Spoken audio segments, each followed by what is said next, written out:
Scott Whitaker, Town Manager. Sarah. Town Clerk Sarah. John Doggett. Janelle Robinson. Lynn Williams Devaney. Tim Sessoms. John Hamilton. Heath Clay. Anybody for those other two chairs? Is that everybody? Okay. So, our meeting agenda. Mr. Mayor, I'd like to make an amendment to the agenda, please. Okay. I just want to take off, because I think I'm the one that put on part of the stuff for item number 12 for tomorrow on the back. And I just wanted to take off A. That was meant for February, but do only B on. So you're making a request to remove item 12A Yes, sir. and leaving B and C. Correct. Okay, we have a motion, we have a second. Second. Have a motion and a second, any discussion? All those in favor, please say aye. Aye. Those opposed? And that carries and our meeting agenda passes. It's great to have Adam Scholl with us. So at this time, we'll do item number 3 and we'll turn it over to him. Great. Thank you, Mayor. Hello again, with familiar faces and hey to some new faces. Good to see you all. Glad to be with you this evening. My name is Adam Scholl. I'm Assistant Director of Regional Planning for Piedmont Triad Regional Council. It's quite a mouthful. PTRC is how we're known mostly to folks in the region. We're a council of governments, so we serve member governments, of which Summerfield is one. I'm really happy to participate in this and this chance you get as a group to think about what's best for the town and citizens. So very excited to be here, glad to be asked again this year. Just a quick bit about PTRC. We are located in Kernersville. We cover a 12-county area with 6 different departments that you see listed there. In regional planning, we have a group of 12 or 13 staff who work on specific planning projects like a land development plan or a comprehensive growth plan, that sort of thing. We have a lot of projects dealing with planning and economic development, so brownfield properties, redeveloping those, really anything a member government might need, we hope to assist with and be there for, including council retreats and these kind of evenings. So thought we would get into, so facilitation work is a little bit of what we do as well. That's what I'm kind of here for tonight. Really to differentiate my role is just to go over the agenda with you, go through these items, and really I see my role as facilitating discussion, probing questions when those are needed, and just remind kind of the group what this retreat can be for yourselves and for the town and for staff. I tend to love these kind of events because we don't get to do this a lot and take this time. So I just urge you, as I describe some of the ways different facilitations can work and the ways groups can work together to make the most of the time. Like, we just don't get to do this a lot. So just to get right into it, there are, rather than take you through some advanced explanation of different methods of facilitation, we commonly use some that are adapted from Roger Schwartz's behavioral ground rules. I just found them beneficial to read through and go over, kind of remind ourselves how we work together, particularly when we have opinions about things that may differ. And I don't know about y'all, but every organization and group I've worked in has had different opinions at some time or another. So something to kind of go over, maybe keep in mind, testing assumptions and inferences really can take for granted something is true without verifying it. Be mindful of that. Sharing relevant information, and sometimes that kind of ensuring a common base of information can lead to really great decisions. And using specific examples and agreeing on what important words mean. As we look at a comprehensive plan, and really all of planning really gets down into defining some words and having shared understanding of what an three of us can look at an ordinance and have some differing opinions on that same ordinance. So just keep that in mind, that we're kind of here to build consensus in that way about those important items. I think we have one more slide just on some of these ground rules and things we want to keep in mind. Be sure to explain your reasoning and intent when thinking through and expressing your opinions. It's really all about making some private reasoning public. That's a really interesting notion. Public meetings like this and things we can do together help someone see how you're reaching your conclusions and your reasoning, so that you can compare, and it really opens up opportunities where you can ask someone and kind of show where you reason a little differently. I also love this kind of focus on interests, not positions. It kind of can be difficult to agree on positions, but when you're talking about identifying your interests, you can have conversations that include everyone. Sometimes we get stuck on positions, a little hard to have open discussion. And then combine advocacy and inquiry. We want to shift this meeting from a series of monologues or presentations to a real dialogue where folks can learn from one another at the same time as being heard. So just keep those things in mind as we move forward. One other kind of facilitation-minded reading I'd like to share with y'all. This is a book I've come back to a lot, Crucial Conversations. I don't know if anyone has read this or looks familiar to anyone. Defines a crucial conversation as any conversation where the stakes might be high or emotions might be running high, and you have a difference of opinion. I probably love this book so much because I'm an introvert who is always by nature wanted to bring consensus or have everybody get along. So those moments of conflict, so I was like, I don't like those. But one part I really wanted to share with this group and this kind of retreat, they have a concept in this book, pool of shared meaning. So I thought I would just highlight that. The slide kind of has a bit of this. I'll say a little more than it's up there. But when we talk about a shared pool of meaning, I'll just read this very short excerpt. People who are skilled at dialogue do their best to make it safe for everyone to add meaning to the shared pool. Even ideas can at first glance appear controversial or wrong. Obviously, everyone doesn't agree with every idea. People simply do their best to ensure that all ideas find their way into the open. As the pool of shared meaning grows, it helps people in two ways. First, as individuals are exposed to more accurate and relevant information, they make better choices. In a very real sense, the pool of shared meaning is a measure of a group's IQ. The larger the shared pool, the smarter the decisions. Working in government, I've found that very crucial. I work as an assistant director level in the planning department with folks who have done their job for 30 years and know maybe like a brownfield program inside and out. Our group gets together, and that expertise has to combine with other parts of planning, other parts of community work and community development. So as a group, our IQ just ratchets up. And I just like to keep that in mind when we have these kinds of retreat opportunities. And I think the shared pool of meaning with a council like you all and the staff you have at your disposal, I think it can be really impressive and do a lot for your residents and your community. So I wanted to start there, and then kind of go, this is something on the agenda, I think item 4, where we just review some stated retreat goals, go over what you would like to get out of this time, what you think is most important to emphasize.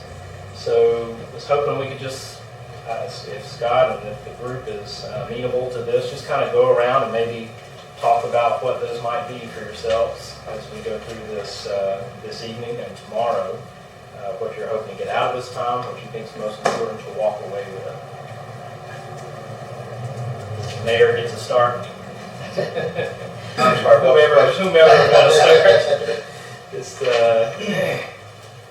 Would I be responsible for naming the whole list or just one? You know what? What is most important to you? We can go with maybe your top choice or choices if you have more than one. To make the best decisions we can representing the people of Summerfield.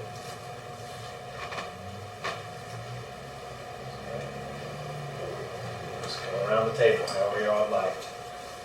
I agree with that. I know I put some of these items on the agenda, and I asked for like a ledger, if you will, of all the projects going on, but I feel like in order to have a clear view of the future and how we can develop that for what the citizens want, I feel like if there are some projects we can clean up, if you will, or make more whole, or however they need to be taken care of, take care of them, close them out, put them in a nice package so we can then move forward and see where we are. I feel like there's a lot of start, stops, and here, things are kind of all over. Maybe fitting projects into an overall, individual projects into an overall vision or big picture. Right. Okay. That's great. I want to get stuff done. That's what I said. Any specifics to the, I just feel like we have a lot of stragglers that I'm anxious to get some things wrapped up. That's kind of like what I was saying, like, stuff we need to take care of so we can move on. Leave long range goals, set some long range goals.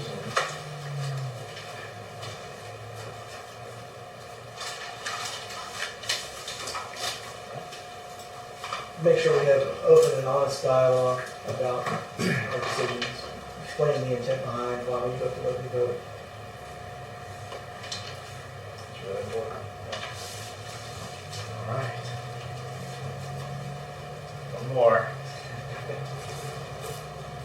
I guess to not lose sight of our town's culture and our history. And sort of piggyback on the mayor, why we're here, which is to represent us as. That's great. We have plenty of opportunities to implement all those and reach all those goals as we go through this time. Scott, I'll defer to you too on comprehensive plan and how you just want to start initially. If you want to explain kind of the vision, and I can kind of fill in where I can help in that strategy for addressing the comprehensive plan Okay. and looking through that. All right. To add to the last comments about the goals, I would like to just experience some learning overall this evening and tomorrow on some of the bigger picture components of governing. Meaning, I know we've come off a recent election where issues and projects or have been the focus, but I want us to be able to focus on town governance in terms of big picture items about what that means with whether that's individual long-range plans that we need to work on, and also furthering our visioning and just strategic planning. And to jump into that, at the top of the agenda, and I go over this each year, you'll see on the screen there the vision statement. This is not new. This goes back to 2008. And just to read that, Summerfield is a town that respects the history of the community and balances growth with the preservation and utilization of our natural, cultural, fiscal, and citizen resources to enhance our quality of life and our small town identity. And that's a good kickoff point for our comprehensive plan. We've got new council members that haven't been exposed in great detail to that plan and how it's to be used, and it's easy to lose sight of in the minutia of projects and challenges that we have right now. So I'm glad to get to focus on this tonight. So first of all, I'd like to show everyone watching and here where all these documents are from our homepage. If you go to departments, planning, to the right, comprehensive plan, you will see a litany there of different documents. So that first one, the complete comprehensive plan, is the full document, but we've got a lot of individual components. And we won't, of course, get to all of that this evening, but I want to start with the beginning of it. So if we go to this comp plan, first I want everybody to understand this was a long time in the making. It took about 3 years for the comp plan to be developed from the time it was there was first a committee formed to engage citizens. Then the core real development of that took about 2 years of that, and involved a lot of citizen input. We had an outside consultant, so council, citizens, outside consultants, a really big deal. And I would say for us, it's even been more of a big deal in the absence, for instance, of a more regulating, our UDOs are a more regulating document, and in the absence of having a land use plan adopted yet, this has been the go-to document for so many of our land use decisions, but also for committees' work, for really our culture. Somebody mentioned maintaining that culture, and I want to just scroll through the pages and just hit on some highlights before we get into those 12 common objective areas. So I'll roll through and... Let's go back to that picture Okay. for a second. Sure. I see Ann Nusker. Did you guys know her? She used to teach at Northwest. Do you know her? Who else is in there that we know? David Layton. Layla Southern. Yeah, Linda. So I think... David Layton? That's David Layton's father. Yeah, so you can read right there underneath the names. Terry So McLean? can you see Yeah. that? Yeah, can you go So- back to the picture? Sure. Dwayne Crawford? Right on the back row back there. Oh, yeah. We got Alicia Flowers, former council member, Nancy from our zoning board at the time, Linda Southern, Mia on our history committee still, a lot of Terry McLean there on the end, a lot of familiar faces there. Do you know, is Ann Nusker still alive? I do not know. Okay, that was cool. So, the first of this document gives a lot of background on how we developed it. But really, one thing that's really important to remember: these common objectives that we're about to go over, it really describes, as this says, the desirable condition. The way I always describe it is, this document really helps define who we are as a town, who we want to be. And then some of, as we'll get into later, some of the individual policies underpinning those individual objective areas are key to helping us get there, along with the even more granular level of all the actionable items that are attached to those individual policies. So again, how this is important in a really practical way is, for instance, we just had a planning board meeting with 2 zoning cases, rezoning cases, and in the absence of a land use plan, this is what we hang our hats on when we make political decisions, land use decisions, because we have to cite a solid reason that's based on a long-range plan, and this is the heavy for us, and it's also really outdated at 14 years old, and we'll talk more about that tomorrow, or actually a little bit this evening about the process for overhauling it. So first, think of these objectives as the desirable conditions, and then the policies that I hope we can dig down into at least a couple of areas more specifically that you identify that you want to talk about more, so we can show you how those policies underpin these objective areas. And again, I mentioned the actions. That's yet another whole other granular level of this. So this is really important, I think, for council. So there's a component about how to use the comprehensive plan. So of course, town staff uses this regularly, and I'm going to focus on you, our appointed boards, the Board of Adjustment, Planning Board, and our committees use this. The focus here is you, as used by the Summerfield Town Council. And I'll zoom in a little bit there and just give you time to absorb that and read it for yourself.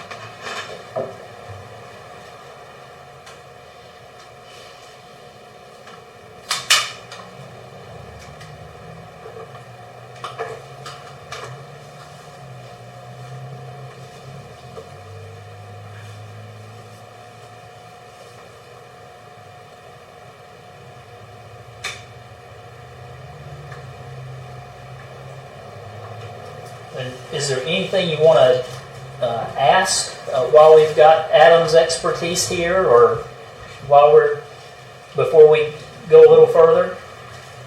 Does that help frame it for you, its purpose for council? So I'm going to have just one thing, Scott. We're going to talk about some of these details later and tomorrow, but it's part of the bigger question of why do towns do this with a comprehensive plan or a land use plan or a UDO. It's both practical, like Scott's talking about, with specific developments being brought to you or land use changes proposed, and you've got to have a procedure for that and handling those, but also legal. So Chapter 160D went into effect July 2021. So North Carolina before then was one of the states that did not legally require towns and counties to have a comprehensive land use plan or a comprehensive plan or a land use plan. Many did because of all the practical reasons for why you have them, but this wasn't in statute. So 160D actually created that for the first time in North Carolina. It also kind of consolidated all these different planning ordinances and different regulations that were spread out across general statutes in North Carolina and kind of consolidated them. So you've got a place to look, 160D, when you're trying to figure out the legal issues and requirements underneath planning and various documents. So it says in that 160D that these plans, here's what they need to have and cover, and also that they need to be reasonably maintained. That was a big question as 160D was coming out. What does that mean? What might the state be requiring towns and counties to do? How often do we have to update our land use plan or comprehensive plan? Reasonably maintained is their legally vague answer for now. Probably we'll never know until some case laws come out that really define more of the time period. But also 160D says that comprehensive plans are supposed to look out about 5 to 10 years. So it's within reason, and many scholars and other practitioners have kind of said, well, they're supposed to look out 5 to 10 years. It's probably legally defensible to say you need to update these things 5 to 10 years to keep them reasonably maintained. So again, North Carolina has moved more towards some legal clarification on what you need to do, both so that you have a vision and a comprehensive look at what you want your towns to be and how you might account for growth and change or whatever might be coming, but also more legally specific. Okay, we just got this development request. What are we both legally allowed to do? What should we do for the betterment of the community? So I'll throw that in there. There's whole textbooks on 160D. You can spend hours in UNC School of Government sessions going through the fine details, but that's kind of the answer as to why. Why are we concerned with this? Why do we put these together? And because they take quite a bit of an effort to put forth and resources and time and energy. And that's just kind of a little bit of the rationale there. And to add to the importance of comp plan, I think we tend to think of this being used by the town specifically, and while it is, it's also at times cited by other agencies. And I guess the one that comes to mind for me is, for instance, our NPO, Guampa. They may have a project that they're trying to get approval for or trying to make a presentation for. They will come to our adopted comp plan and use it because we have declared it in so much as by adoption that this is who we want to be as a town. These are the objective areas that we care about and the policies that underpin that. And when it says there as used by development interests, you've got plenty of experience of that with, a development project comes forward and the developer, the applicant, is saying, according to your comprehensive plan, my project fits in this area. We hear that with rezoning, whoever presents, and so I think that's pretty obvious how that gets used. And then by the general public, again, much like external agencies, they will come to rezonings and cite our comprehensive plan. And we've got a pretty informed public. You've heard a lot of that in recent meetings. And moving on from that, this again is talking about 160. Now it's 160D more, right, Adam, instead of 160A. Correct. But we won't get down into that. There's a section here about that you can apply to amend the comprehensive plan. That actually has not been done since adoption in May of 2010. But I think with everybody's interest here in updating this plan, that'll be less of a likelihood. So, Adam, you touched on a key thing when you talked about terms and agreeing on terminology. And the comp plan does that for us when it gets into this, because into our document. So think so many years ago, the planners of this document we're going to use a lot of subjective words in this plan because it's very descriptive, and so this is just a controlling set of terms for you. So when you get into something and you think, I wonder what preferred really means, or reasonable, what does that mean? So at least this gives you a starting point. So remember, that's at the beginning of it. When you dig down into that as you govern. So now getting into the big part, I said there were 12 common objective areas. And so what you'll see that we're about to get to is each one of these is a chapter, a section, if you will, of the comp plan. And at the very beginning of this document, there's just a short paragraph that tells about each one of these areas. And so what I always like to do at this retreat is just let you read that one and each one as we go through as a pulse check. And with the follow-up question, so how do you think we're doing on that section? And so that's going to be a core part of our next exercise that Adam's going to lead us through. And while you're doing that, so think there are 12 here. As we go through, if one is of particular interest that you would like to talk a little bit more or use as an example tonight, jot down a couple, and when we get through those, we can, or even when we're on that particular one, if there seems to be a lot of interest in it, we'll go as an example to learn how to use this document. We'll go and look at those policy areas and help you answer questions about how it's used. So, wow, what a good one to start off with for Summerfield. Appropriate limited commercial development. We've just had really 3 commercial rezonings, that seems like, in the last few weeks. And this is a topic that comes up a lot. So let's just focus on that. I want you just to read number 1, absorb it, and ask yourself how we're doing.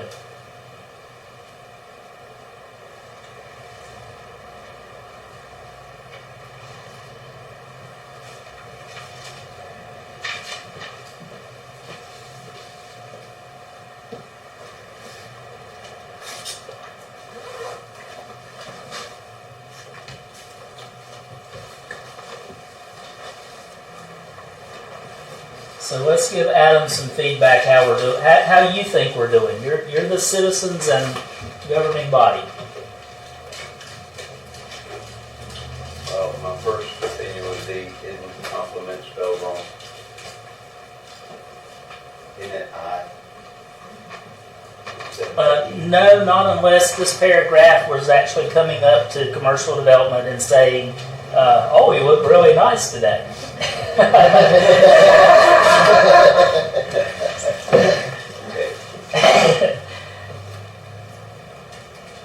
This part that stands out to me is should complement rather than detract from residential development forms.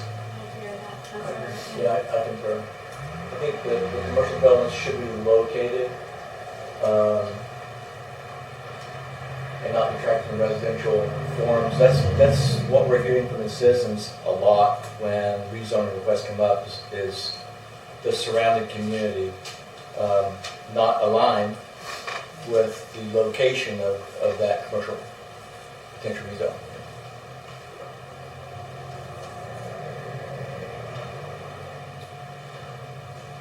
And in the effort to, again, have that shared understanding of terms and definitions that we're thinking of, so could we describe the residential development forms common to Summerfield, or the ones we're interested in thinking about how one complements the other? Sorry, could you rephrase that question? Just because I'm thinking here, what are we thinking of when we say residential development forms? What kinds, how are we wanting to complement any new commercial development? What is it needing to complement? That's what I'm saying. And think about how context matters here. So for us, when we say residential developmental forms, I mean, my mind goes to kind of large lot residential subdivisions, cul-de-sac subdivisions, as opposed to like high density housing or apartments, for instance. And when we talk about commercial developments here in context, I think about for us it's a pretty small shopping center, office buildings. It's nothing large. It's not large scale commercial like big box stores. And so that same paragraph in a Greensboro would be a very different conversation. So something I've noticed, Scott, is that the planning board, the town staff, and the town council aren't always in sync. They're not always aligned with a potential rezone. Do you mean with the decisions or with the thinking about the rationales? The recommendations and the Okay. Yes, thank you. So if we're all following the same playbook, Right. this should all be mostly unanimous. Right, and the playbook being this comprehensive plan backed up by the UDO, which is more of the regulating ordinance of that. So to add to that, why are we potentially not always in sync? Right, and I will add a thought to that. I think it's because we generalize too much when we're making land use decisions sometimes, meaning I don't think we get into the policy area, the individual policy areas that underpin this paragraph. So it's something to think about when we get into some of those looking at policies. And my practical example of that is when there is a zoning decision. Let's say it's a planning board decision. They're clearly against it, for instance. They're going to deny it, and sometimes it seems like the justification is almost an afterthought. It's like, okay, we're against this. I'm going to make a motion.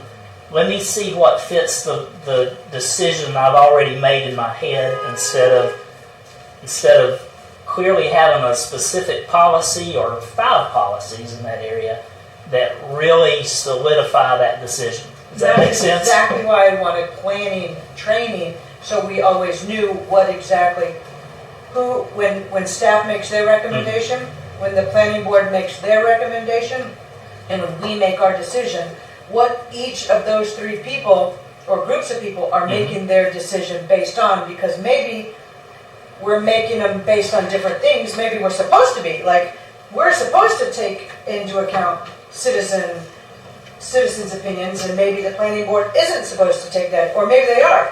But if we knew exactly what everyone was basing their decisions on, I think that would be helpful. Yeah. Mr. Robinson is right with that request, and I think earlier when we talked about the statute, you said statutory language required reasonably maintained.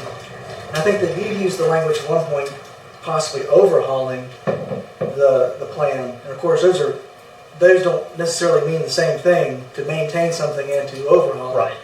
Mr. Whitaker, what is it that you want to do with this area?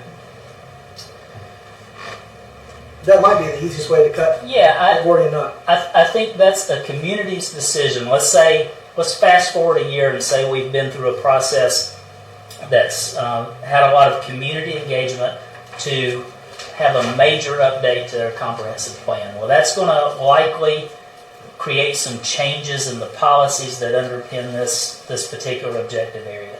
So I would just like to know what in 2024, or let's say 2025, a year out, what the community thinks about this here, what we want to be in regard to this, and then it's less about what I think about it, and it's what the community wants, and then it's how well the town, meaning you, the planning board, staff, how well we utilize those policies and make good decisions. So you're not necessarily intent on overhauling, like you said before. You just mean you want it to be. I feel really strongly that the whole comp plan needs a significant update, and that's as far as I'm putting any opinion into it, because that's going to be a process of we do have some strong feelings about who we are as a community in town, but we're also faced with all these growth challenges. And we've also got a lot of new citizens that are here that weren't part of this in 2008, 9, and 10. When Right, it was but they built. moved here because it exists the way it does. Now, Right. I think Ms. Robinson's point, though, to get some training here, and I think your point to get a lot more community involvement, I think both of those would be the way to go for everything going forward with the comprehensive plan. So as you said, Scott, Yeah. With the growth of our town, it's even more so that we need to be aligned with those reference material every time we're making a decision, whomever's making a decision, if we're referencing back to, we're all looking at the same plan, same ordinance, so we don't stray. So it's not our opinion, and then we try to find a way to plug it in. And to speak to that big picture again, just of, okay, why and planning, I mean, an update to any, either a land use plan or a comprehensive plan, that typically takes anywhere from 12 to 18 months. Like Scott kind of showed when this plan was put together, public meetings, surveys, tons of attendees, and so sometimes, again, I know we're talking about definitions, overhaul, there's really no update to these kind of plans that is overnight or doesn't take a significant amount of time and resources. So sometimes that, again, speaking to what goes into these plans regardless across jurisdictions.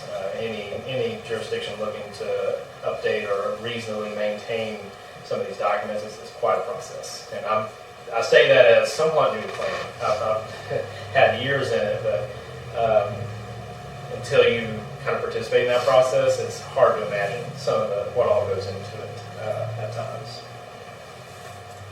And just given that communities evolve and change, and to the point of a lot of folks have moved here since 2008, 9, and 10. These objective areas that we're going over, some of them may be spot on today. Some of them could be pretty different from what, or tweaked, depending. And you don't know that until you really engage the public about a specific enough area and go through that involved process to really find out what we want to be as a community. So think about whether that's one you want to come back to and look a little bit closer, dig down in policy areas. So let's move on to item 2, sidewalk, bikeway, and trail system. Can I ask a question real quick? Sure. Might we get community input and they say, we like it how it is? Absolutely, that's what I meant. It may be spot on when we go through the process, although some of the policies to make that happen could be different.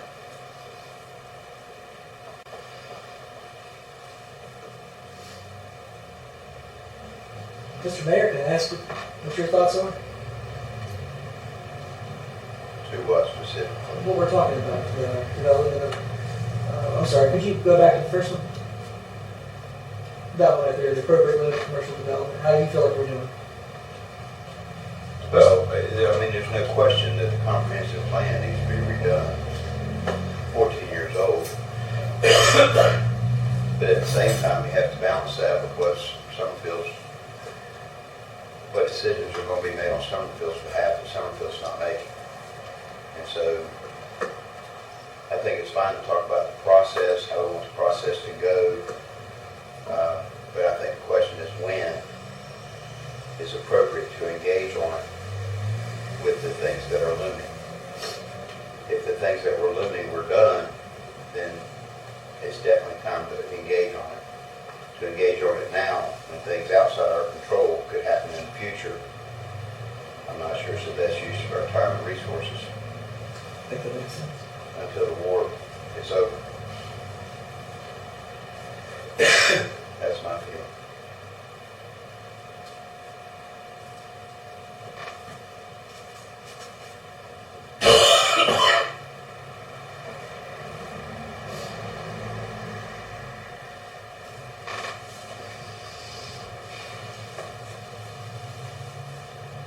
So how are we doing on number 2?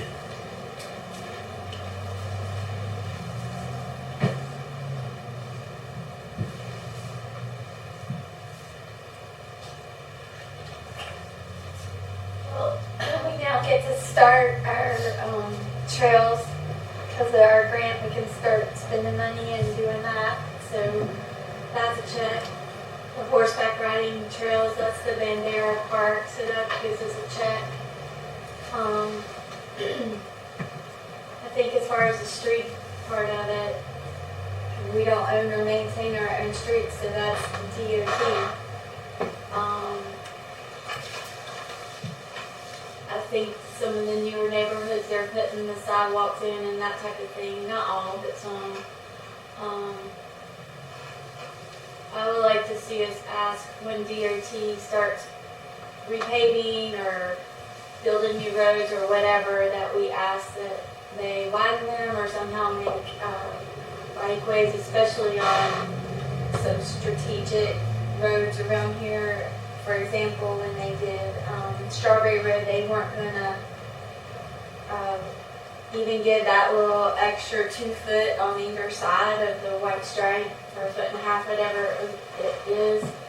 But just that little bit, being a runner and a biker, that's very helpful. And just by staying in contact with them, their original plan wasn't to do all Strawberry, and I did call them and You got that done. say, guys, you don't know how many bikes ride this hill and these curves. And so anyway, that's like one good example. I like to see more, I guess, engagement, but that's going to be a partnership that we have to work with. So here's an example of what I meant by sometimes some of these areas may be fairly solid to what the community still wants when we go through this update process, but there may be things that need to be rethought and tweaked a bit. And my example is this. This says, we shall pursue a high level of connectivity between neighborhoods and other destinations, such as schools, parks, and shopping. And from somebody who really likes bikes and trails, that sounds really good, but my experience after 11 and a half years here is when we have tried to make connections to neighborhoods, Those neighborhoods say. or a trail amenity has come close as to a neighborhood, a new neighborhood coming in, and there's talk of, hey, we're going to connect that, we're going to have a sidewalk into your area. There's been a lot of pushback, and so I question sometimes if we still really mean that, or if that might need to be rethought a little bit, because we haven't demonstrated a high level of connectivity between neighborhoods. So that might be the kind of thing that really needs a close look and an overhaul process. Scott, your example and Lynn's example both pointed at projects that we didn't have control over. I mean, if the HOA or the neighborhood is saying no, or the DOT is saying no, it's not that we don't want it, but we don't have the authority. Right, but remember in the development of this and that sentence, this was a lot of community involvement saying, yeah, we want a high level of connectivity. But my point is, when that really that becomes a reality, I'm not sure if neighbors still feel that way all the time. So your questioning is that the pulse of the community in reality? When it means that sidewalk's going in your front yard.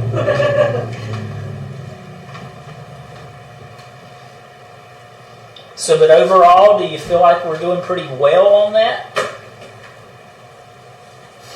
I don't think that we're hitting every single item in there, but I mean, since I have moved to Summerfield, I enjoy what we have and what has been put in our community and what's to come. And do we have sidewalks and horseback riding trails in other? No, we don't. Throughout the entire community. Some of that, like the horseback riding trails, I don't think you're going to be able to get that through the entire community. Horses and cars don't go good together. I'm like you, I think theirs takes care of that. Yeah. They don't want people in there. I'll give you one more real quick Well, I'd example. rather have the horses than the people. So right after. People control where they poop and don't poop. Oh, that's just natural fertilizer. So right after this comprehensive plan was adopted, this is what we said we wanted with sidewalks, bikeways, and trail system. There was another plan, a Summerfield Road focus area plan, that was asked to be done immediately after this. That got finished, let's say 2011, I think it was, and the feedback when I came as new manager to that was, we didn't like that. There's ideas, talk of a sidewalk down Summerfield Road, and the neighbors don't want that, I was told, from some council members. Well, that's a bit of a disconnect. We just adopted a plan that starts with the word sidewalk and says we want sidewalks, but then a plan almost immediately after was, I think, not adopted. They voted to just that it was received. So that's just another example, and I bring this up just to say the update process might have a lot of questioning what we said we wanted to be and who we wanted to be. Or maybe the people that want sidewalks move in neighborhoods with sidewalks, and the people that don't want sidewalks don't live in neighborhoods. So number 3 gets cited in our land use decisions, community character preservation. So read that.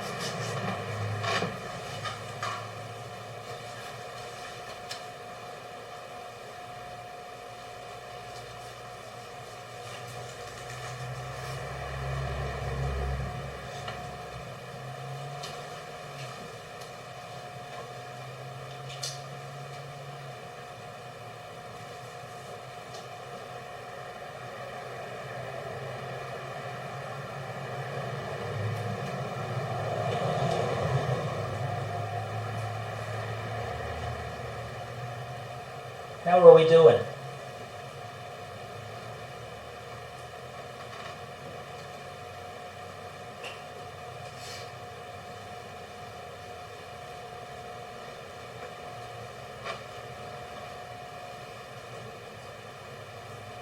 think we're doing good. I see friends in other towns and there's that are growing and just becoming another big city like next to them, and one of my friends said, how are you going to keep it from that happening? And I think we get those. I don't think you're protecting the small family farms. I don't know how you do it if you're not too much money in selling out, it's not enough money making. So I don't know how you protect that. Well, at one point, and I don't remember when it was before you guys, there's some type of, and I can call and ask, but there's some governmental incentives and grants that we could probably get for maybe some of the small farm owners to help them, because economically it's hard to maintain and that type of thing. I guess my question is, how do we establish that or help make the connection so that, may I use you as an example? If you wanted one of those grants, then, I mean, do we run everything through Sarah? Or do we, I don't know how to get it done, but there's stuff out there that we need to be able, I feel like, to offer people or let them know if they want to do that. The grant process is extremely time consuming. So you're working full-time jobs and your farm and you don't have time. Right, so And how the do ag we, department. how do The we, ag department's real good with, I mean, if you need information and you have time to go spend with them, they have lots of resources. how can we get it more ready, available for people that don't have time to go and do all the Yeah, digging and research? To me, and I'm just saying, just reading that, it seems like the town is going to help instead of you just showing the farmer what he needs to do to go find it, that the town makes that a priority. Right, So right. that's the way I read it. But I mean, it's like I said, it's just there's no money in it. It's more money. That's their inheritance is that land, and it's cheaper. I mean, it's easier for them to sell it. But it's not that we're not making it viable or making it less viable, the land is just so valuable, Well, they we- decide, But do you're we not. want to But keep it? you need to take it out because you're not making it viable. Fair enough, because we're not helping making it viable, That's a yes. good point. That And makes it sense. would only be like, what could we do? Lower I don't- taxes, I mean, Well, I mean, if you're AG, the You taxes are a whole lot better anyways. But right. it's just Is there anything the town can do? I don't know. That's what I'm saying. I don't know, but I just It see it could out be a there. good one to dive into those policies where we reference it in the other part of the plan, because that, when this was put together, I imagine there's some of these same questions going on, and it's been 14, however many years, so that might be a key area to look at, how it's defined, the town's role in that, because I feel like you're talking about there, it's like, what can the town do? So here's a fair question from the last sentence. So, new development shall preserve tree cover while avoiding anywhere USA formulated commercial architecture. So when a question I think about is when we continue to build large lot subdivisions, we're taking, let's say this room is 50 acres, it gets developed, we're doing these large lots, and is that approach, and that's what our UDO favors, is that preserving tree cover? And as opposed to, say, clustering. If you had a tighter, the same overall density, but you move it and confine it more to 1/3 of this room so you can keep 2/3 of it tree cover, that's how this comes into play in our regulations with the UDO. So we offer, Oh, no, go ahead. I'm glad to hear you talking. But I'm just saying that as a developer, if I was a developer, I'm not saying, if I was a developer, I'd go in for the open land anyway. So you're going to protect the tree cover because you're taking the greenways, the green highway corridors.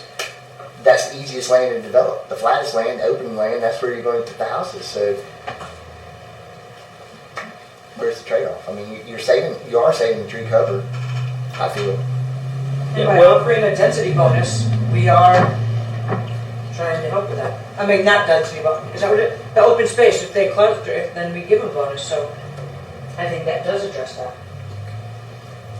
And the point of my comment is, how does our UDO support that kind of idea that we really care about a lot of tree cover? Because it didn't matter quite so much 14 years ago because we didn't have as much development, so we were still preserving we still had tree cover. But as in my house in Oak Ridge, new development just beyond me, last night zoning recommendation for 28 more houses across from me, my trees are going away. You care about that. Your neighbors care about that. So are we doing a good job on that? So think about that as we go through these.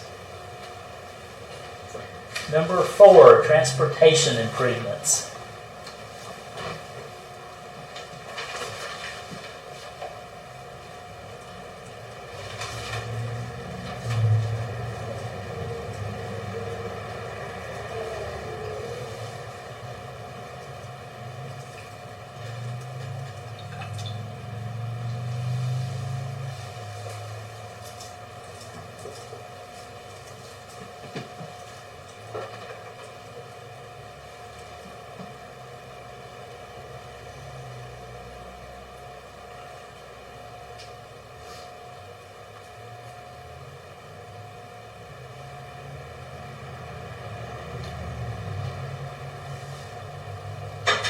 For the council members that have been here longer, you remember Burkhaven a few years ago, and the next phase of that, and how angry that neighborhood was at connecting to stub roads.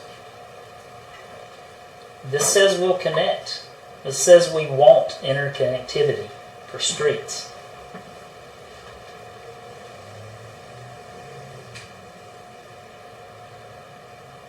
I think it goes back to sidewalks and the trails too. I mean, we could improve on that. And the bike path. Yeah. Well, new developments could have interconnected among their development, and it's still, it doesn't say it has to be connecting developments, but new developments within themselves could be interconnected. And then, again, if they pick a neighborhood with sidewalks and all that, then that's because that's important to them. If you don't pick a neighborhood like that, then it's not important to you. So I think people have the option if that's important to them or not. And this says a pretty bold thing as a community that we haven't experienced. We'll cooperate with efforts to provide public transit service between Summerfield and other areas. If I came to you next month and said, hey, Greensboro's going to start running their buses out here, and a lot of them, how would you feel about that? I don't know. If we I'm said just... to you, we'd never not cooperate. We don't not cooperate with efforts, there just aren't any efforts. I mean, no, I'm going to change that. In today's world, that's Uber, and I can get an Uber anytime, and I can get Uber Eats here anytime too. And that is today's world of public transportation. One of the girls that works for me in recovery, she takes an Uber to my house every day and an Uber home.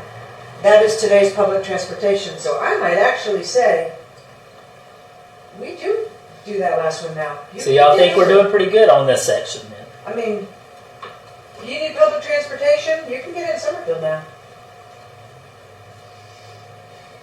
All right, you ready to move to 5?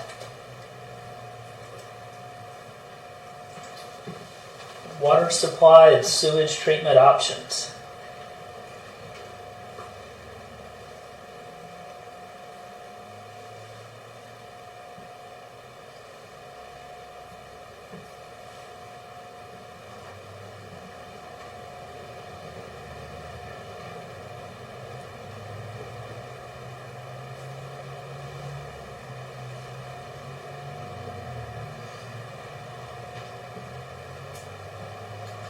That shit goes into the studies where we have that. Self-assured.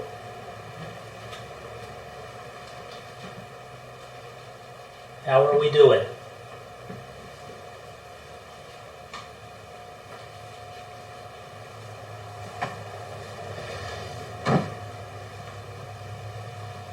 Have we had any issues with groundwater recharge?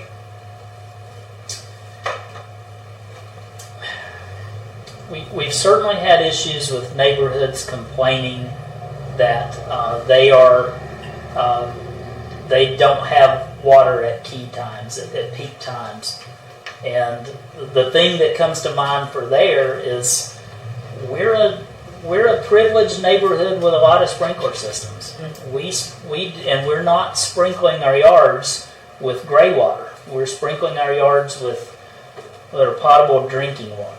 So, that's something we've talked about as we've worked on our UDO ordinances and needs. So that might be something to think more about. When was the most recent time we had a neighborhood here in Summerfield say they didn't have access to water? Probably this past summer. I mean, we hear occasionally complaints from individual neighborhoods that, hey, in the morning, we don't have enough water for showers. I mean, we get those come in kind of sporadically, but we hear it sometimes. Some Henson Henson Forest Yeah. just had put in like a third community well. 'Cause they- Henson Farms. That was fine. Henson Farms has already been through that. I had heard Henson Forest. No, it's the one on this side road. That's Henson Henson Forest. Forest. Henson Farms put in their third one Okay, then that's fine. 5-6 years ago. Well, no, I think Forest Central. Oh, okay. Yeah. Yeah, so Thank you. now it's across the street, Henson Forest. Yeah. Was number 5, The Trotter Ridges had issues too. align with what the town of Summerfield and its citizens feel like it needs to be here.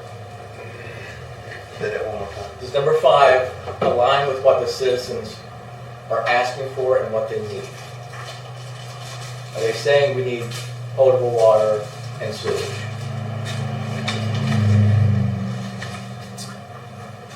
I think that's subjective, but I would say a lot of people say no. They say, we're fine, I love my well, I'm not having any problems. I think that's a largely often expressed sentiment from our residents.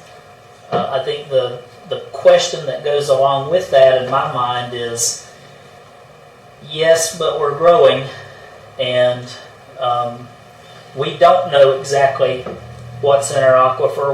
We think it's good, but that's a hard thing to assess without complicated geological aquifer studies. And you and I looked at that Golden study from the Timmons study in 2018, and I think this is a critical part of how do you compare or this section with needs that are related, like fire protection. So, I mean, that's a question, that's a policy-making question for y'all to answer, and we're hoping to point you to some more of the details of those policies that underpin this. This is big with if we put a tank here, and we don't know what's that going to do to all the people around here's water in their wells. Are we taking their water and they're not going to have enough? Is a concern, right? Like there was a big concern when you guys wrote a door about protecting their wells, right? So Sorry, because I forgot the tank. The water's coming from the ground right here. So if we take all that water for this big tank, what's going to happen to all these citizens around here, their wells, their water supply? And a fair question is, okay, how does the town incentivize or promote to developers the idea that we want you, Mr. Developer, to have a really creative that says wastewater treatment technologies. We want newer, better technologies to treat that.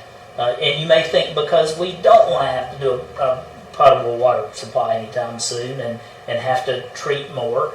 So it's a question there again that relates to the UDO and our regulations. What do we encourage creative wastewater treatment options?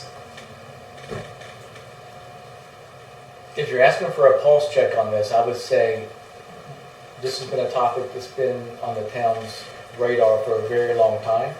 Right. And I think it's becoming closer than probably it's ever has been as far as water goes. To my knowledge, sewage really hasn't been a topic for discussion. So that's it. We have this in this paragraph, number 5, but it's not on a roadmap. Right, but what you'll hear citizens say sometimes, and they're right in that, well, maybe in the beginning growing water, public water is manageable without public sewer. Maybe we can get by with our existing septic, but as that growth, if growth really ramps up, at some point, public sewer is probably going to have to follow water. And Adam, have you got anything insight into that you can add? Well, I think with limited services government, we have to keep that in mind too, because you look across the region and different jurisdictions and what kind of expertise, resources, and everything it takes to manage your water supply, sewage, water and wastewater systems. And what I hear a lot is just defining what the town wants to make important or make a priority to think about. That's what this process is for, but I don't know if that helps a ton, Scott, but what kept coming in my mind as y'all were talking was just placing Summerfield in context with other jurisdictions and how you all have to operate in a limited services government. Just keeping that in mind with some of the approaches you can take. That's where sometimes your policies inside of your UDO and inside of this kind of plan become some of your most effective tools, because there's not just far as resources out there to pay for things. So. And a question I have for you, where I was going with that is, at some point, bringing public water, let's say we're connected to an outside jurisdiction and we're bringing in water, to a degree that is manageable to treat that with septic and creative septic solutions, but at a point of more and more incoming potable water, towns and cities at some point have to bite the bullet to public sewer. And there's a lot of fear about that here, but do you think that's a fair way of describing that? Yes. It's just Okay. Simply, yes. It's Summerfield often thinks about what's coming and trying to manage its place and what residents here want. With some of those realities, I guess I would classify that. That's going to be a reality in time, more than a question. Isn't that going to be a reality no matter what? I mean, even with development coming, we still got to look at, the sewers aren't, septic fields are not the best thing for the environment as it is. I mean, I'm not going for public sewer, but I'm just saying we need to figure out some other, maybe incentivize, like you were talking about in policy, the wastewater treatment plants and these big developments to help handle that, because as more and more development comes, it's just a lot of pollutants in the ground. I don't necessarily agree. I feel like we're saying that eventually we're going to have sewer. And I think if we keep the large acre lots where a septic field fits, I don't think we're necessarily going to have to eventually have, if we change, but if we try to keep Summerfield pretty similar to how it is, then I don't feel like sewage treatment plants are in the future necessarily. I'm not saying, I'm just saying treatment technology and the developments. I'm not saying it's a public sewer system or anything like that. I'm just saying the developments have to start. Maybe septic fields in each yard, that technology changes? Yes. Okay. I'm not saying it's the town's cost or the town's responsibility to do. I'm saying it needs to be a part of the development agreement with the developer. I understand. Like whatever type of septic these people at the corner have. Yep. So are y'all taking some notes about which couple you want to go areas as we go through? You might want to dig down into further. All right, so any parting words of how you think we're doing on item 5?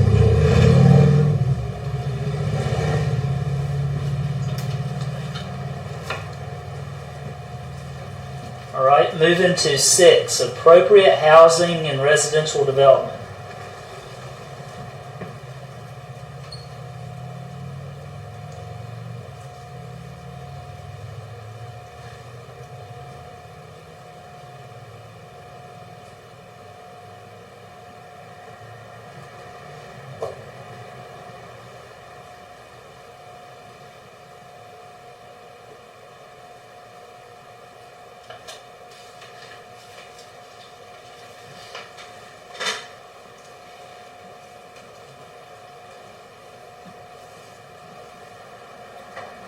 Are we knocking it out of the park, delivering on this?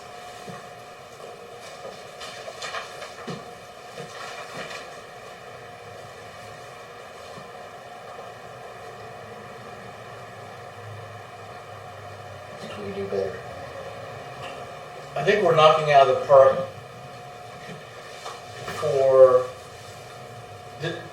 just for the fact that Summerfield is a very desirable place to live. Typically, homes don't stay on the market very long. I think what we're doing has been good. It is a very wonderful community, and it's very desirable. So if you're asking for, are we doing well with the housing thus far?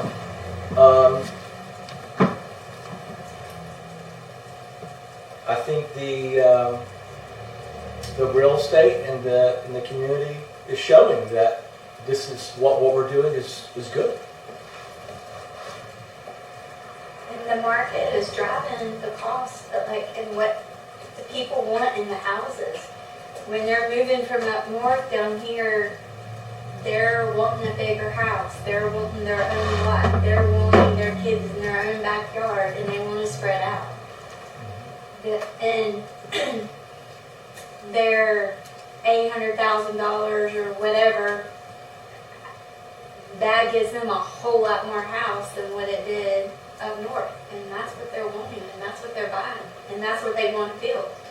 So let me push back on that just a little bit and say, okay, that 38-year-old couple moving from up north, you said, that are in their peak earning years, and they come down here and they can afford that $800,000 house. But when you read accommodate housing for younger families and senior citizens, and it depends on how you define that, but if you define that as a 27-year-old young couple with 2 kids relocated here, and they love what they see and know about Summerfield and want to move here, does our UDO and development regulations, is it very accommodating for that family that they can really only afford a $350,000 house? I would say it sure as heck does now. Let me push back on that a little and say, push back a little on that and say that I don't think that's really a fault of our UDO, but just in general right now, housing prices, the cost of living is high everywhere you go. Is every street, every community have that scenario of the 27, 30-year-olds who has a 2-year-old, 2 kids and starting out? No. But as someone who walked hundreds of miles during campaign, I met a lot of those people who are starting out, and they're not living in the $300,000, $400,000, $800,000 homes. They're living in small homes. And granted, there may not be a lot of those. I'm not the person probably going to ask that, but they obviously found it because I knocked on their door and I talked to them. They live here. Okay.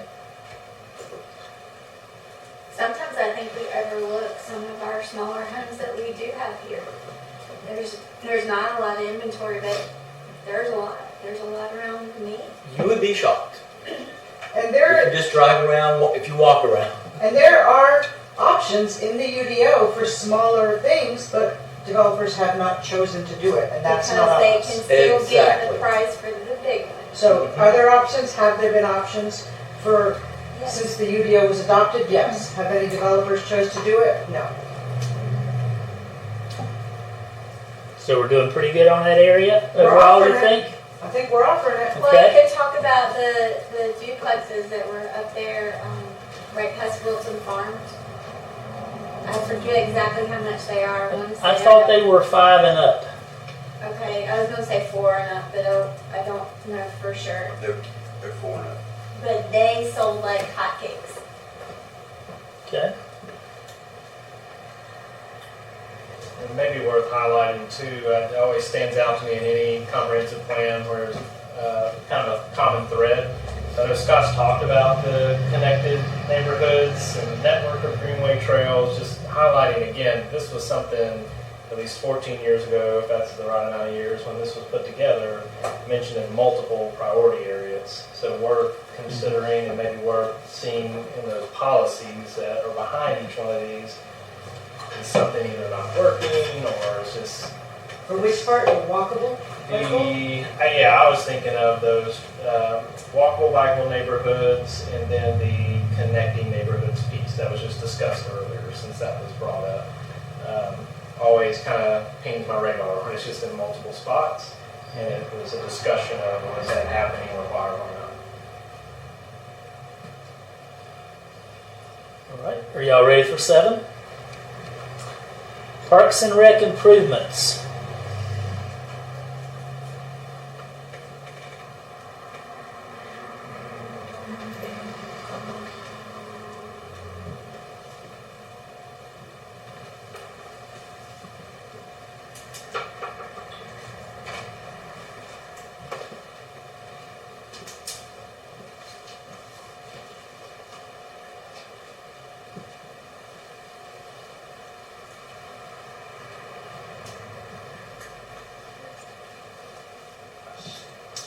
a leading question here. When I-73 was built, when 220 was widened, both of those got, we have 3 pedestrian tunnels between those 2 roads underneath the highway. Was there ever any talk about 73 dissects Summerfield down the middle? Was there ever any conversation anybody remembers about wildlife going through those corridors? I never recall that. But there it is. It says that's important to us. But we didn't have a say in 73 coming through us, or 220 widening. That was out of our hands, right? So We had some public input say, but yeah, depending on how you were engaged, we didn't said, design. no, we don't want 73 to come through Summerfield. Right.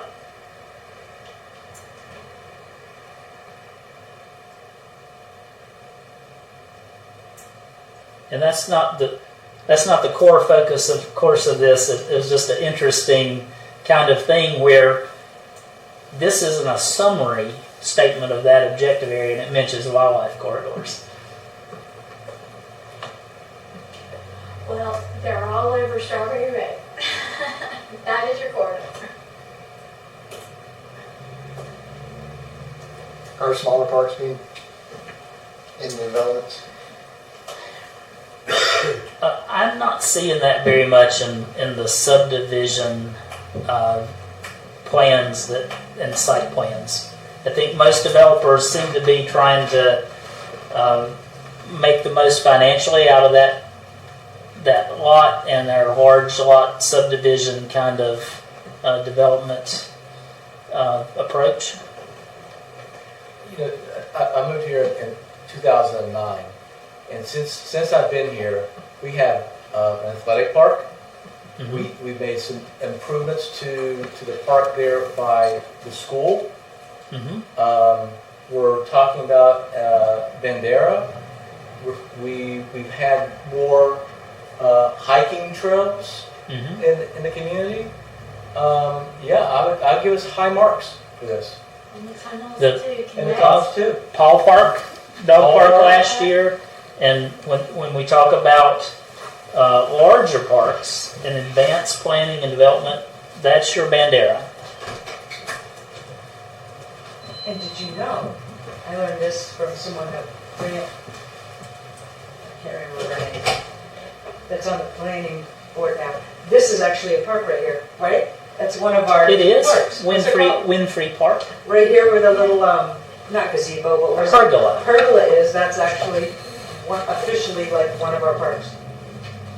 Pretty fun.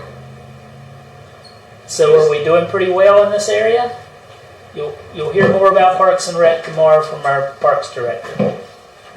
I think we are on the larger ones, but the development's on the other thing. Asking the developments to put it in. I'm sorry, what you said? I say I think we're doing better on the larger ones, but the smaller ones at the park, that said that the park should be continued to be provided by private developments. I don't think we're doing a very good job at that. And maybe there's a specific policy when we dig down into that area that would improve that. That's a good point, John.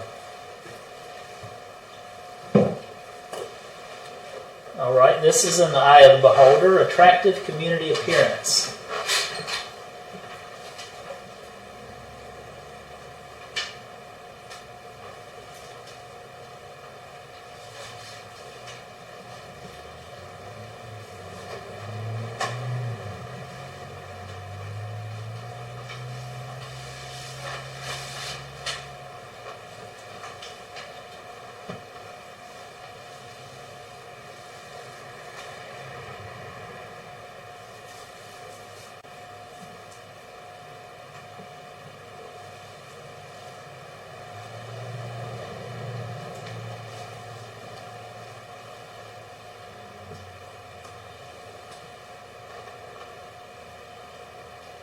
Do we demand underground utilities these days from developers? How much in the way of resources do we direct toward code enforcement? Well, we have a new code enforcer, right? We do. We do. So how important is, we say it's really vitally important to us. So do we put our money where our mouth is? Some things we choose to ignore.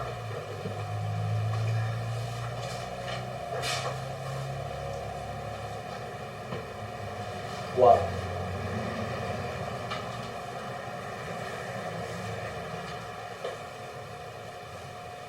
If it's on the books to enforce, then why?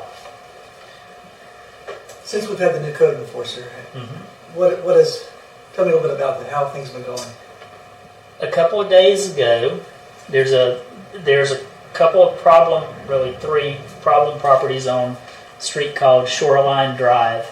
Had a resident, older lady who has been beside herself for years with some really troubling code enforcement situations beside of her. We have tried with limited success to mitigate some of that.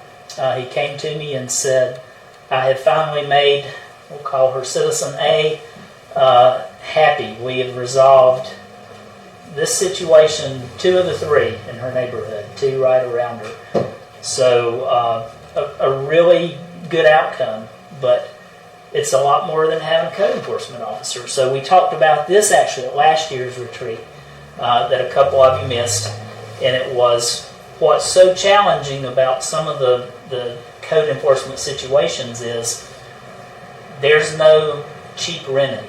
It requires us going to court. It requires us having properties cleaned up, and it just requires money that we haven't traditionally been willing to budget that much of. So, Without saying anything specifically about the example you gave, Right. but just kind of talking in generalities, give me an idea of what sort of, Talk about the property with the tires. is this a new one? which are we talking about? The one Where right the out? tires, there's tons of tires, and people just keep dumping their old tires there. So now it's on that homeowner to clean up, but people keep dumping their stuff So- there. So let me give you an example of something that's hard that we're dealing with right now. So Winfrey Road tucked back in off of 220 down by the park, not a lot of houses on it. Landscapers and others love to go down there and just dump off mattresses and whatever else they have during the night or in broad daylight. So if you're that property owner and it gets dumped on you or right near your house, you think the town owes you, you pay taxes, you think the town needs to clean that up. So what's our role in that? We don't have public works department. We don't have a police department to sit out there at night and watch. What can we do about unknown dumping in hidden away areas? Makes residents really mad. And it makes them really mad when you say, there's not really much we can do. Well, I was told on an example, a code enforcement officer came to me this week and said, residents really mad. They think the town should put up cameras on that road. Well, it's not our road. We're likely not to invest in that. What if we saw them? What are we going to do? We're not going to get the sheriff's department there in time to do anything about it. I say all that to say there's real challenges with code enforcement, and it takes resources, it takes financial resources and legal resources. Just using that example, Scott, that sounds like someone is doing something against the law. Mm-hmm. And we have law enforcement and processes that that homeowner, that property owner would need to do. And I agree with you. I think that's, unfortunately, that's not in our purview. But getting back to this right here, I would say what I'm hearing from the citizens is we're not enforcing what's on the books, and sometimes we're being subjective of what we do try to enforce. Fair enough. Feedback when I'm here. And balance that with what Adam mentioned, reminded us of. We say we want to be a low tax, limited service. That means not a lot of services, but not a lot of staff. So it's a very different situation than a full service town that has its own policeman. It's, they have a town truck and a backhoe. If they really have something's egregious, they can get it up, pick it up and dispose of it. We're trying to operate with a very different model, a limited services government. So that's a challenge. Two things I think about this. Number one, I would love to come up for the town to come up with some incentives for the Dollar General Plaza to. You see, guys, how pretty that white one is on the end? That interior designer that painted the top white and put those lights on it and stuff. How pretty it looks. You notice across, you'll have to look diagonal from Dollar General and that plaza up there.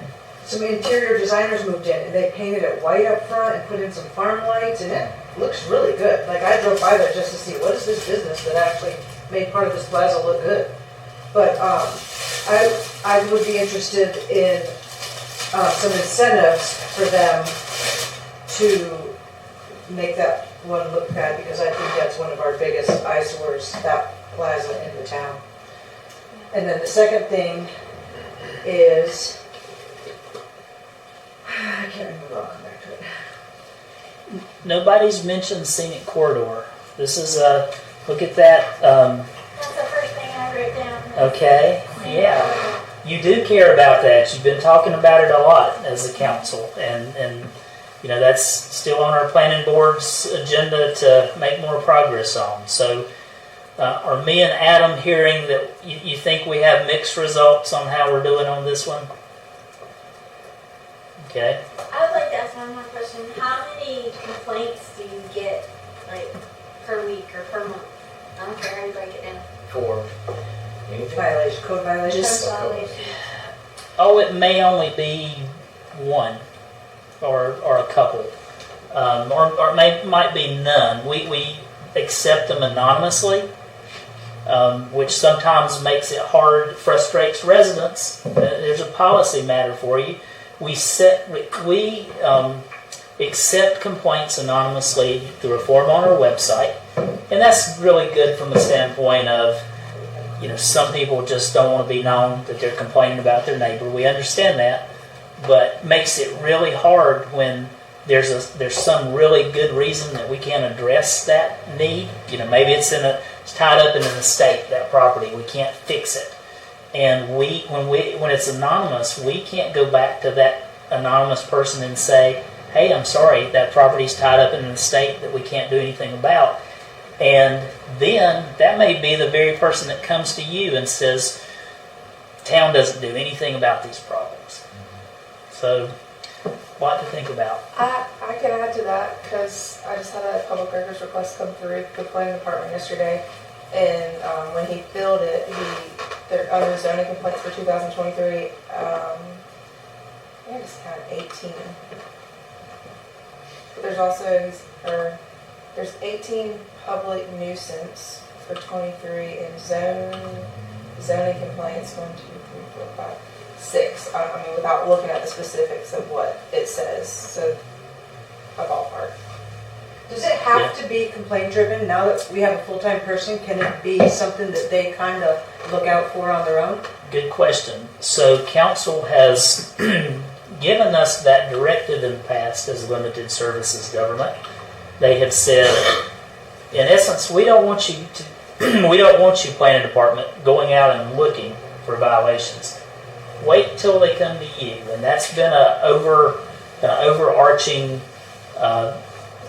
theme that has driven our code enforcement in the past, and maybe that needs to be rethought to some degree if you think we're not doing well in this area. But it's going to require some more funding. The balancing act of what you Right. talked about earlier. Do you want to stay small? Once you But we start- already have the person now. Right. Because I think he has other responsibilities, though. Because there's a lot you can find if you go looking for it. And Isn't he the code enforcement officer now? Well, he is. And if we were only getting one or complaint a week, and sometimes, you know, when we go to enforce that problem that nobody brought to us, that okay, the planner's right there and see the enforcement officer and sees the obvious problem with the side of the property he's dealing with, well, then sometimes those complaints come back to you. I was minding my own business and nobody's complained about it, but here's the town trying to make me clean it up. What about the ones Then that, it involves an attorney. And then the money starts happening. And understand, sometimes these complaints are easy to remedy. It's fast, it's quick. Sometimes these things drag on for years. And you're looking at it going, why did we do this to us? do you address every complaint? Every complaint goes to the planning department to address, yes. And so what a typical one looks like, we get a complaint. It may not be that day, it may be 3 days later for whatever reason, but we go out and try to confirm that So you it's a don't problem. ever ignore any? Right. Okay. Not that I'm aware of. We go out and then sometimes we go out and we say, there's really not a problem here. The neighbor doesn't like it, but it's in line with their ordinances and policies. I remember the other thing I was going to say, and I remember we talked about it last year, but Sarah wasn't here, so I just want to make sure staff knows. I think everyone agreed last year. If there's ever any violations that come down to money and the person not being able to afford something, like before we do something, I'd want us know and have like a Saturday work day where we go help the person if we can. We talked about that last year. There were some that they just can't afford to do the fix-up. But if there's ever something that we can give our manpower and go, last year, like council had said, we will go do it. So let us know if you And know, that's something we've actually done in the past. if you know, hear of something in need. You were here last year? Okay. Then let us know so that we can help them. If it's a senior citizen who can't clean up, or, I don't know, something when you talked about a neighbor or something, we want to help. All right, let's jump into quality school facilities, number 9.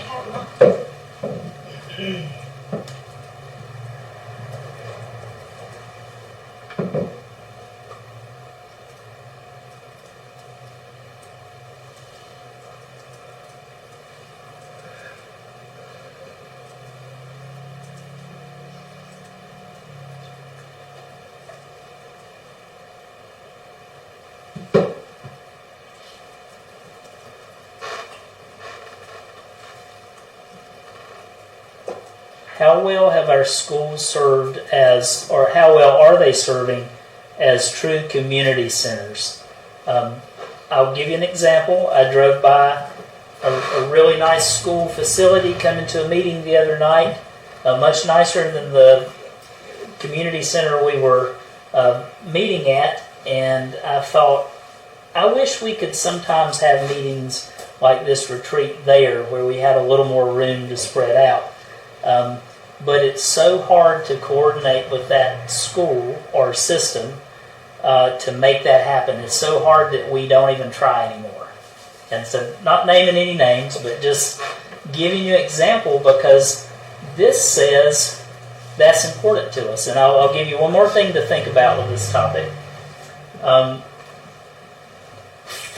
We have 4 charter schools that have come in our general areas since this comp plan was done. 2 in our town limits, really 3. 2 in our town limits. One of those talking about a high school, the other one rezoned maybe a year and a half or so ago for a high school. And so charter schools have a very different model, it seems, in general. They don't build athletic parks in general, or at least ours haven't to the same degree, yet they need our facilities for rentals, for athletics. Straying a little bit there, but the question is, how much do we try to provide input into the schools that are being built here? How much control do we have of that? Right. Well, I was going to say, I kind of think it's a reverse thing with our ball fields and parks. We're actually servicing those charter schools. At Summerfield Elementary, we do work with Guilford County Schools, and we foot the bill to maintain those fields, and it's an in-kind donation so that all the kids in the community and outside the community can use those. As far as like using the school, Guilford County Schools for community meetings or renting out a multi-purpose room or something, just based on the knowledge that I know, they have, Guilford County Schools has like outpriced what it's worth to cost to rent that space. I mean, it's $25 a roll of toilet paper, and that's $25 an hour for a janitor, minimum 3 hours. I mean, there's all kinds of things that have played into that. I think we may give a little bit more back, but I'm okay with that because I'm here for the kids rather than them giving it to us. I also think that their focus is not in their, I'm going to say, county schools or the schools around. Their focus has been more on the schools that are in town.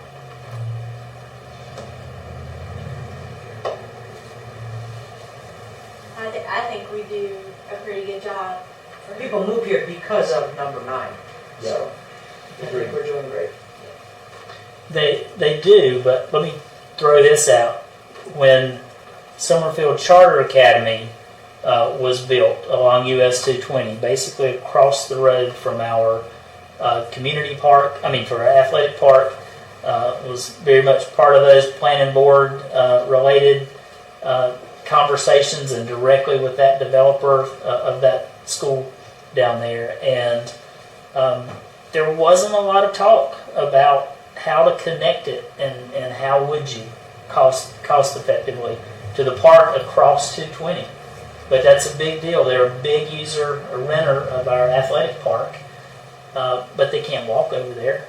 It's a hard thing sometimes to manage. But how proactive are we? I think the core question here is when it comes to any new school, early development and then development, how active are we in trying to make sure that we have quality school facilities when it is outside of our role to provide those schools and the infrastructure in terms of, we always hear in rezonings about or new developments near a school, it's going to overcrowd the school, it's going to make the traffic worse, and we kind of say, well, we can't really do anything about that. That's Guilford County Schools' responsibility. But there are policies that underpin this if that happens to be one you want to look at. I don't see anything in there that says anything about providing them a way to get to the fields or anything that would lead us to have provided a way for them. Access to such schools by walking and biking should be encouraged. And I remember when Revolution Academy went in a few years ago, and there were a lot of folks in Henson Forest that absolutely did not want any connectivity. And we had complaints because there's a cut through from Henson Farms, to Revolution Academy. So again, that's kind of that disconnect of saying we want connectivity between neighborhoods. This is saying we want it between neighborhoods and schools, but there was an example where that neighborhood did not want a walkable connection to Revolution Academy. So is that something to be relooked at? I was talking about the park, that example you gave, that there's nothing in here about that. Them having access to the park by walking. Yeah. And I think the world's a different place, even since '09 when this began. Mm-hmm. I would agree. Parents aren't going to let their kids Nobody walk. walks from. When I was in the 3rd grade, I rode my bike over a mile to school every day. I look back at that now and I go, what were my parents thinking? I actually do know kids at Revolution who walk through there to their grandparents' house after school. I do too. The problem is neighbors didn't want it. Still walk, I believe maybe that. ride a bike, because you don't have to get on any road to do it. Like even if we had a sidewalk to the school, how many of them are actually going to walk to school? Because somebody will grab that child and they're gone. It's just a different world. So, Mayor, you made a great point. The world has changed since 2008, 9, 10. So, all the more reason for us to think long and hard about updating this. Are we ready to move to 10? Summerfield Road focus area, and this was that study I was talking about that came about right after the adoption of the comprehensive plan.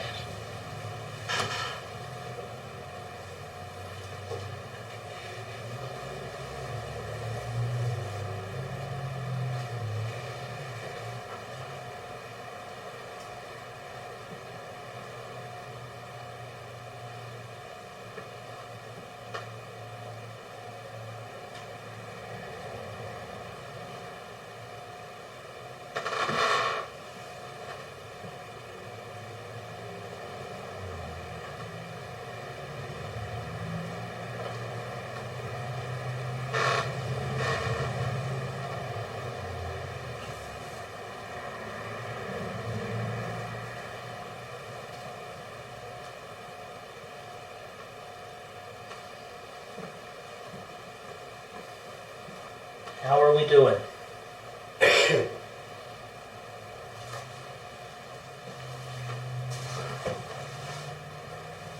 much the same. With very few exceptions, what's listed is pretty much what's still there.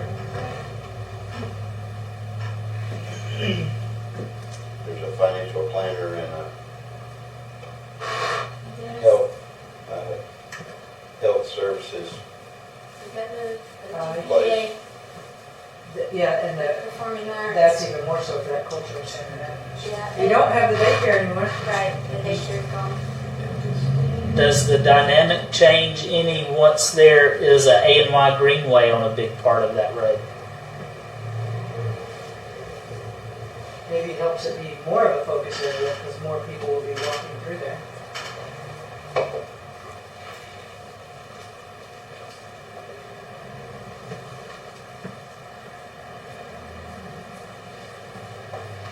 Are we doing a good job?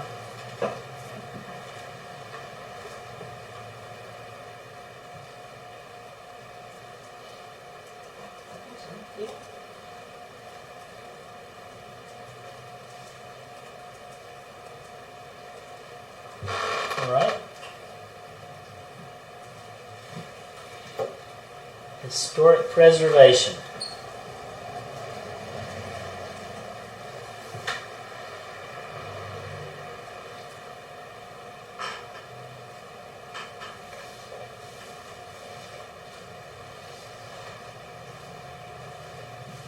I think the last sentence we're doing a heck of a good job. Yeah. Because we have that amazing committee. Yeah, yeah. A lot of great things to say about the Historic Committee and their activeness and what they're doing on this. Yep. So how do you feel we've done by purchasing the Gordon Hardware building and the Martin House and then pivoting and instead selling them to the private sector through preservation in North Carolina? Do you think that's do you see that as a positive in this regard? It's a perfect outcome. I was going to say we would Okay. lose ground if we didn't do that. That's And- right, I agree. And we still maintain that land. Yep. Exactly as it should have been. What do you mean we maintain that? What? Across the Oh, road. over here, yes. What did you We say? had to buy the Gordon property to get the 13 acres. And when we did it, I really did it to preserve the Gordon building while getting the 13 acres. And now both these properties are in good hands, it's going to go forward. We still have control of that land, and now we have this land. So now we have all that acres here, almost 15 acres. And that was strategic. Is what you're saying. And strategic acquisitions is a part of our budget that we budget for each year. So I think I'm hearing a big thumbs up for historic preservation. Yes. All right. I do think some people would say that we wasted a lot of money though to get them. Just, that we spent on them, and that would be a complaint about the 2 buildings. What do you think that 13 acres is worth? Well, now, but we spent a couple $100,000 on the buildings that we then didn't use. We spent $400,000 on the Gordon property and the 13 acres. I'm talking about how much money we spent when we If were. you just looked at the value now of the 13 acres, it's much more than $400,000. Right, but we spent money on the building that we didn't do anything with. We didn't have to spend that money. We could, I'm not saying don't purchase it. We purchased it, and then we spent hundreds of thousands of dollars on buildings that we didn't do anything with. Mr. Simpson, I'm just saying, that is a complaint from citizens. and how much did we sell the Gordon property for? Yeah, Like 86? and we spent 400 on it. And we still have to put. No. We spent some more money after we bought it too, to Yeah, structurally make sure, and then after I was gone, they were gonna make a town hall, which I so was the, never for that. That's what I'm And talking about. They spent a whole bunch of money Yes. proving that was too expensive to do. But then someone else came along and bought it and is gonna do it. And So the- we did spend a lot of money that we didn't end up doing anything with. And the acreage that we have, where is it at? Right, They that's crossed what the we- street. Yeah, there's 1.87 that was not part of that there was a house on. that we now own too. That I was there the first time. We tried to buy that. They had bad blood previous with the town and they wouldn't sell it, but now we own all of it. Yeah. About 15 acres now that we originally paid $399 for, which included the hardware building. How many So, acres? so the town also bought the 26 acres in that open field out there with the pet, Paul Park. the Paul Park. Ballpark. And, that was $500,000. The people who owned it turned down a $700,000 offer, and there was gonna be 18 houses on that land. So we preserved that open space. But it cost us $500,000. But if you look at the value of that 26 acres today, I assure you, it would have to be 800 to $1 million. So, you know, The big scheme, nothing else. you have to make decisions. If you're really committed to open space, you gotta be really willing to write a check for it sometimes. But if you add the purchase price, but plus how much we spent on them, that was over $1 million for 15 acres. So, No, we haven't spent anywhere near that. I didn't follow that. Gordon. You know? well, it was just in the paper that the loss on the Gordon Hardware building, I thought that was a $5 sign, 5237. So you're right, more like 100,000. So half of 500,000 for the 15 acres, which is still a great deal. Why is that a loss? Because the cost was $137,438 and it sold for $84,680. So it showed as a loss of 52. Well, but that's Right. what we spent on it, to consider making it a town But hall. we're talking about a portion of what now was at the time 13.3 acres that we paid $399,000 for. So we've still come out way ahead on that from just the standpoint of adding to our assets.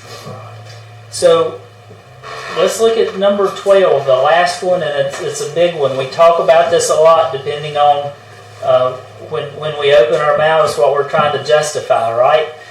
Summerfield is a limited services local government.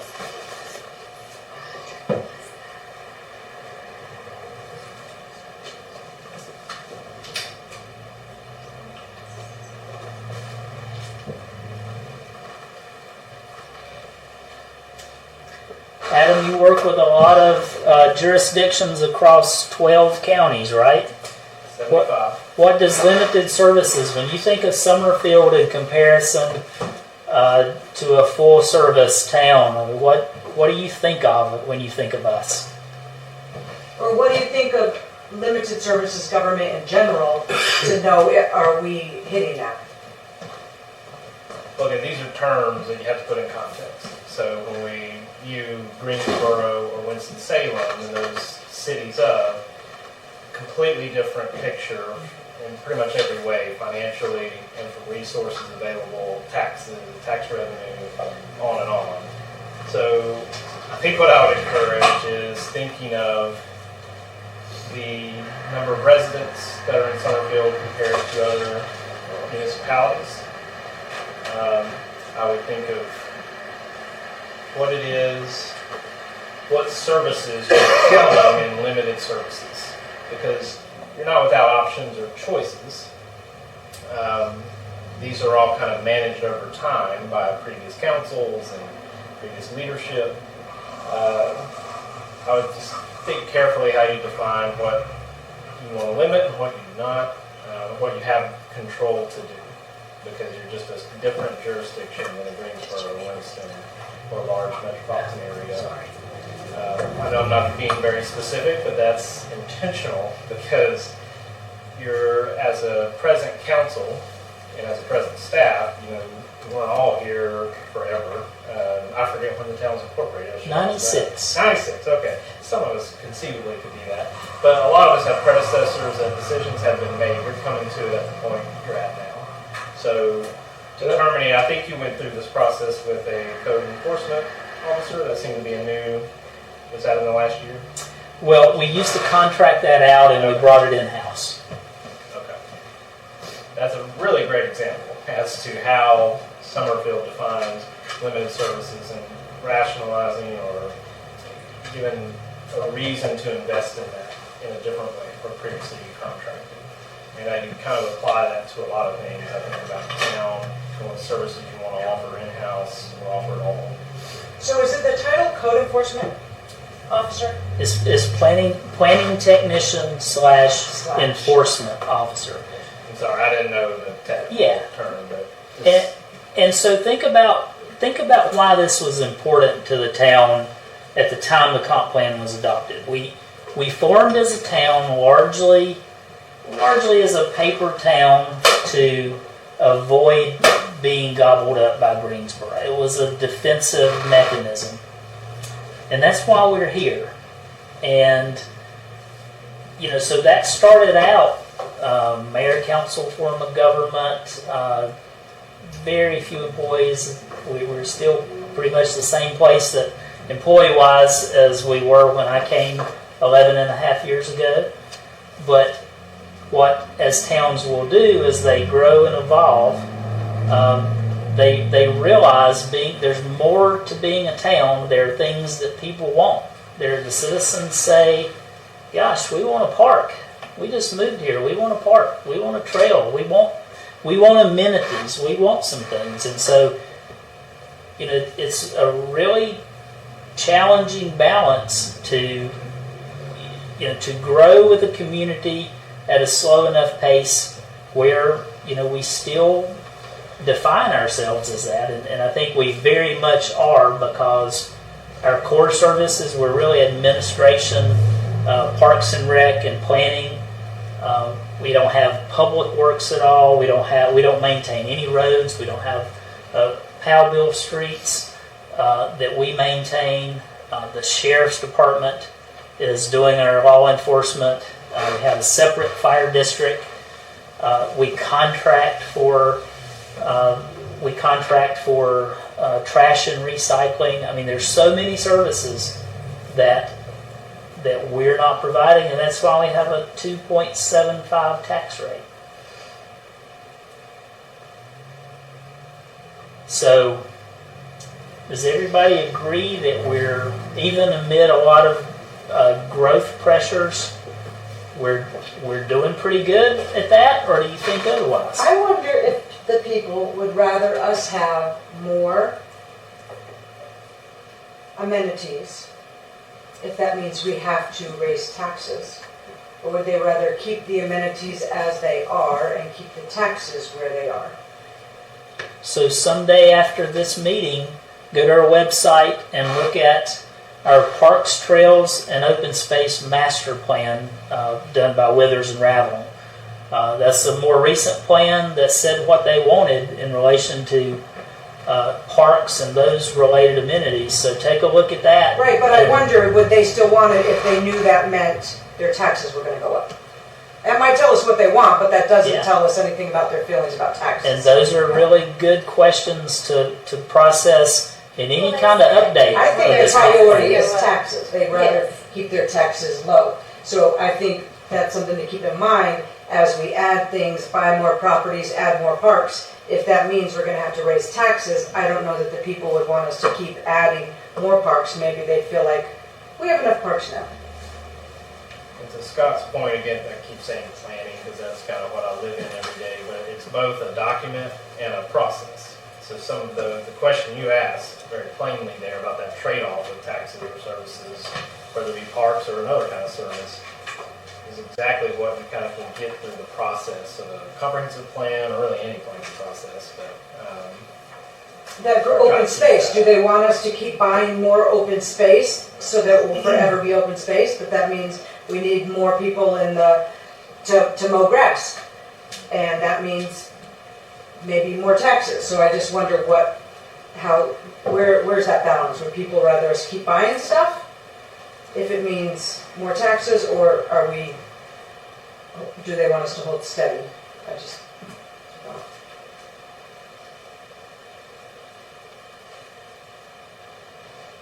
So we're doing pretty good? Is that what we're hearing? I think we're growing slowly. I don't know if they want us to, so I don't know. So define what you mean by that, Adding because employees. staff is really, like, I'll give you an example. When I came, there was time before I came that the planning department, there were three dedicated employees. Is that when We've got two employees, when we didn't and contract most it of the out? time I've been here, we've had one. Is that when we did not contract it out? That was in addition to contracting out. We had 3 people in planning, plus we contracted out the code enforcement? I believe so at the time. Yeah, and we still, Parks and Rec, we still have a Parks and Rec director, full-time employee, and 1 part-time parks attendant, and 2 seasonal workers. We still have a part-time finance officer. And When we I have- came, we had a part-time events coordinator. That's still the same. So we have an open. Do we have one more open position? we were advertising for project manager, and we kind of pulled that back, trying to manage that with the planning staff that we have now. Is that Right now, is it's that a not. position that was once filled? It wasn't. No, So that's a new position. That's never been. Right, but not been filled. Are you saying we're net neutral since roughly around the time that you came on? Yeah. Pretty much. We had we really had 3 people in the planning department, plus we contracted out stuff? I believe we contracted out the code enforcement at that time. That's the only unknown, but I remember, yeah, we did. And so think of that. That was kind of the height of development too. Back the mid-2000s there, we had a lot of communities being built, a lot of rezonings going on.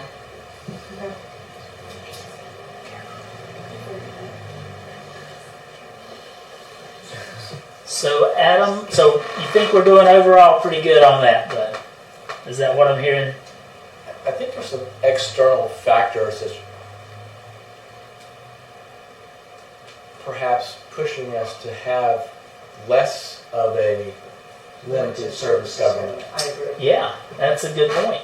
And like what you would see if we dug down, if you pick this one to dig down into, to look at the policies that underpin it, one of the things it's going to say is that that we will, as far as staff, it will grow as the need grows. In essence, it says as that comes to fruition, we will add staff, but we're still pretty neutral on that for the time that I've been here.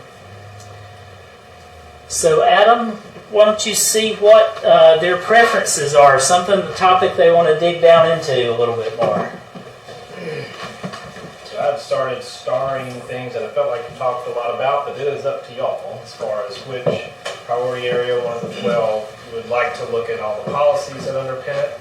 Like Scott said, kind of use the comprehensive plan the way it was meant to.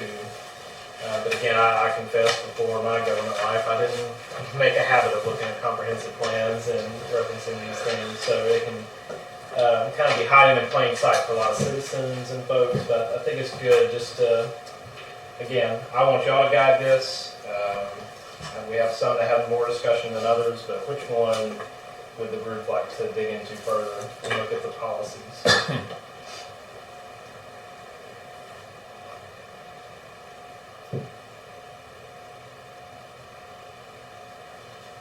think it was mentioned in a couple of them about interconnectivity.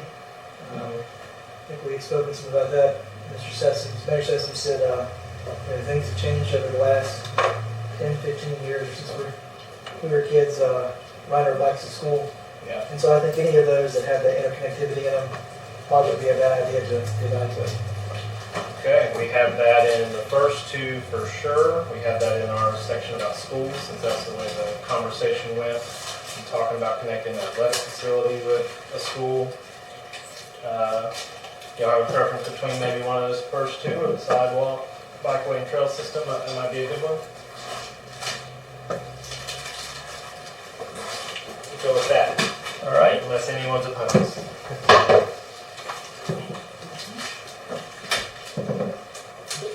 Yeah, general question. So, Adam, I thought you said that, just a rough estimate for a land use plan or the comp is to update that every 5-10 years. And this was, I guess, started in 08, adopted in 10, it's 14 years old. Not that we're not up for the challenge, but why is this town council now talking about amending and updating? Good question. So if you go back to, take it back a little bit to when we really got most serious about updating the development ordinance. We had a UDO review committee that worked about 18 months with recommendations, and one of the things they said was a land use plan. So we jumped on that. We not too long ago, a couple years ago, got serious about it, and we were having the conversation at the same time about, but we really need to update the comp plan too. And so council's position has been for the last couple of years, as soon as we get that land use plan adopted, we're going to, and we've already budgeted this past year, we're going to update the comp plan. And then fast forward, de-annexation threat got us off track with the land use plan and the timing of that. And here we are with a reconstituted council who's considering the need of both the land use plan and the comp plan. So it was supposed to come after that. The land use plan hasn't happened, but wow, it's old at 14 years. So we don't have to address it, right? So put on us, do we have to? We're just discussing it. Yeah, but we, Mayor Sessom should be, I think he was right earlier too, with everything going on, looming over top of us, we shouldn't do anything at this time. I think he was exactly right about that. But I think we're just discussing it. So apart from the practical reasons why a community would want to update their comp plan, we had some feedback. I'm trying to remember from a respected person. I'm trying to remember, it was the School of Government, I think, instead of the League of Municipalities. Within the last year, I think that was a conversation held at PTRC. The question was asked by town staff, what do you think about our comp plan being 13 years old at the time? And that legal guidance and response back was, you're probably pretty far out of bounds. Back to what Adam said before, there's not good case law yet that establishes what reasonably maintained means. But I think most people in the planning world would say that 14 years is long in the tooth, as they say.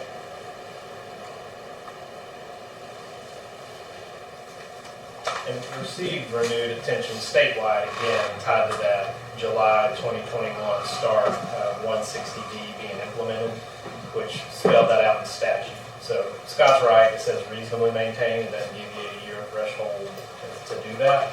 But it put an emphasis on the fact, one, legally you have to have one, which that wasn't the case before then. And two, again, while it doesn't define a year, it defines reasonably maintained, or tells you that. So case law, like we said, will decide if there's any further clarification of that. And would any town want to be part of the case law that decides that or not? And I think just reviewing it probably would help satisfy the reason to maintain. That we review it every year. What's that? Sorry, and That we review it every the year. definitions there too, being review and update. I think we're discussing like with a land use plan or a comprehensive plan, that full recommendation from a planning board and adoption. It also says somewhere in there, and I don't remember the actual verbiage, that you have to have one or the other. You don't necessarily, you have to have a comp plan, but not necessarily the land use plan. So my question is, does the comp plan drive the land use plan?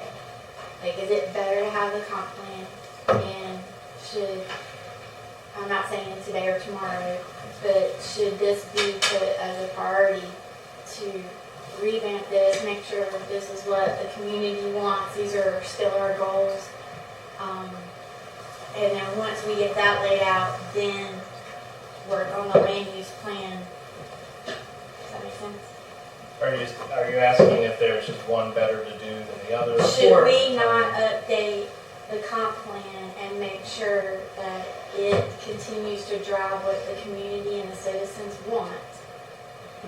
Update that, and then have the land use plan come in, and because I see it as being more detailed oriented. It's more specific. Well, given that the land use plan was a year ago, I forget the It was exact. tabled. Which one? It was tabled. Right. I think Citizens it don't was. like it. Okay. So what I was saying there is remembering back to where this planning process needs to take the time and resources. And that would be a council decision. It would be up to you all to kind of decide if that whole process would need to start again after it was done. Okay, does it, just yes or no, does a comp plan drive a land use plan? Or vice versa? They are. Or they does the work in land use tandem. plan complement? The I think it's smart to view them as interlocking. Mhm. It's not really, I see what you're saying. It's more of because you could have as many as 10 or 11, you can have all the plans you want on specific different areas, whatever's important to a town. These interlock, it's not sequential all the time. It really is what, and a lot of times, depending on time. If anyone's been updated more recently, that's just how it works out. They largely interlock to form your kind of body of policies with development regulations, planning process, important areas of emphasis. So they really do kind of form your universe of regulations and guidance and policies. And is it fair to say that citizens don't like a land use plan that never got to the public hearing stage? The recommendation came from the committee. The de-annexation happened. Council decided this could change maps, it could change the plan in a great way. So let's get through this de-annexation threat first. And so it has not gone to the planning board for their hearing and recommendation. And we really don't know how that's perceived other than what citizens have said leading up to that. But there was a presentation for the public, and the public came Yeah, it was and a gave joint feedback meeting. on it. Right, but we went back and there was quite a bit revised after that ended up in the recommendation that's going to the planning board. No, There was not a lot revised. no, there were parts that were supposed to be taken out and redone, and that wasn't, it's. The pretty part that much they were what up it in is. arms about did not get changed. And the maps didn't change. Okay, Change well, the coloring of the map so that it was marketed better. well, as the manager, the directive that I heard during that time was we're pushing pause on the land use plan moving forward to the planning board for consideration because of the de-annexation. It wasn't because people didn't like it. So that's a whole different. It went to a citizen committee because the citizens didn't like it. And they finished with a recommendation. They never came to an agreement. They And did. so they said, That's just not. It's not true? Okay, It's not I believe you. There was a lot of disagreement. Yeah, Would you the tell me that last one more meeting. time? Yeah. What you Yes. just said?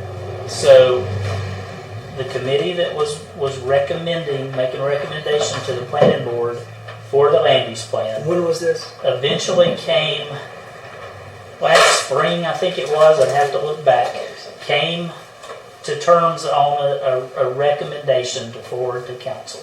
And maybe it was right before that March rollout of the de-annexation grant and emergency meeting. And somewhere into that battling with the de-annexation, council talked about, there is, this could really change. If we adopt this during this, while we have lobbyists and we're trying to negotiate on this de-annexation matter, it doesn't make sense to go through with this involved formal public process until we know how that's going to shake out. And so, I don't agree with that. I don't agree with I don't that. think the de-annexation had anything to do with the status of the land use plan. The problem was it the map. absolutely did. And I don't mean to be disagreeable, but that's what our minutes say, and we can talk about that later if you like. Mr. Sessom, what do you think about it? What do I think about it, or what do I recall about What what do you they're recall? talking about? What do you recall? There was a recommendation. Prior to the recommendation being made, there was lots of, we'll call it anxious discussion that took place. And we were beginning to face the annexation threats at that point. And so it became convenient to not have to bring it up and deal with it to go in another direction. Scott, what I heard was there was citizen involvement and it was favorable. There was a committee, There's a steering committee, a steering committee for the land use plan. a bias steering committee. An invited steering committee, Yeah, there was okay. no public comment. I can't believe the stuff I'm hearing, like, there was no citizen involvement, we were invited to one lecture. And I'm still asking for the maps, and that's why I'm asking, because we don't know. And the 5 people were invitation only, it was to draw up the map for David Couch.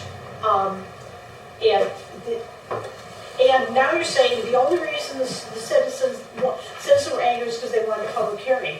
By this time, they gave up on you. What would a public hearing be? It's supposed to be, So, we don't even have, you will not release the map. You spent $65,000 and there's no map available for the public. Okay, well, So- we'll focus the Sounds like time we we're have going to- since it's a council retreat. I'm sorry. That's okay. I'm just listening to this thing and I'm wondering what planet you're on. Well, So- rather than rehash some of those details, I think using the comp plan as an example of how these policies get built, whether it's a land use plan or other plan, you've got to focus on kind of how you bring down the lofty 12, vision statement, all of that into actionable policies that get to all the things I think everyone in the room cares about when you're faced with a development proposal or faced with a potential land use change, something like that. This is what the town and the staff actually can point to specifically, and why it becomes so important to drill down into a policy area and say, well, what tools do we have available to recommend or not recommend any kind of development that comes to the town? And that's why I was asking the question, and I think you just said, I'm not going to capture your words exactly, but if we have this, then we know how to write those policies, or those plans, a land use plan, or a scenic corridor plan, or whatever else, other plans we want to come up with. If we have this and it's updated. But in the meantime, we can still use it as it is. Correct. Right. Again, just keeping in mind that if challenged, that's where I was kind of alluding to case law. If challenged after so long, that's where reasonably maintained becomes something that you won't define or you will have defined if it's been a number of years or 14 or however many it's been with a particular plan that's being referenced. So your example of sidewalks, bikeways, and trails. So this is the chapter that I keep saying underpins that paragraph you read. So if you thumb through that, what you see at first is what citizens said they wanted, so desired future. And again, these are just notes. These are not to cite as policy and absolutes, but it's what people said in some of those public input meetings.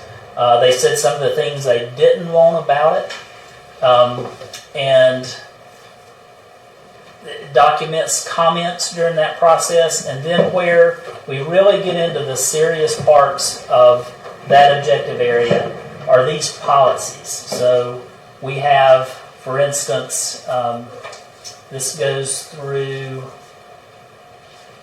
11, we've got 11 policies that say much more specifically what we mean when we're talking about that connectivity, interconnectivity, and I'll just let you look at them there and ask questions.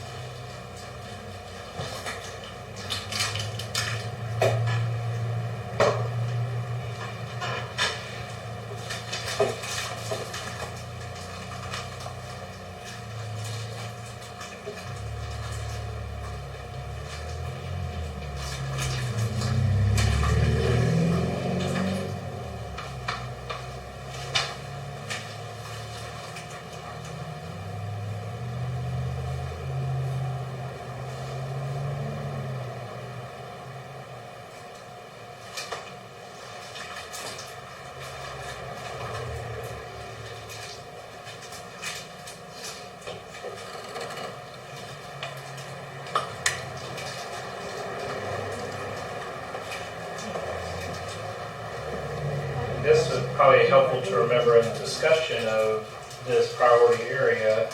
I think our consensus, I've got written down at least, overall, maybe not hitting every item, maybe doing well in some areas.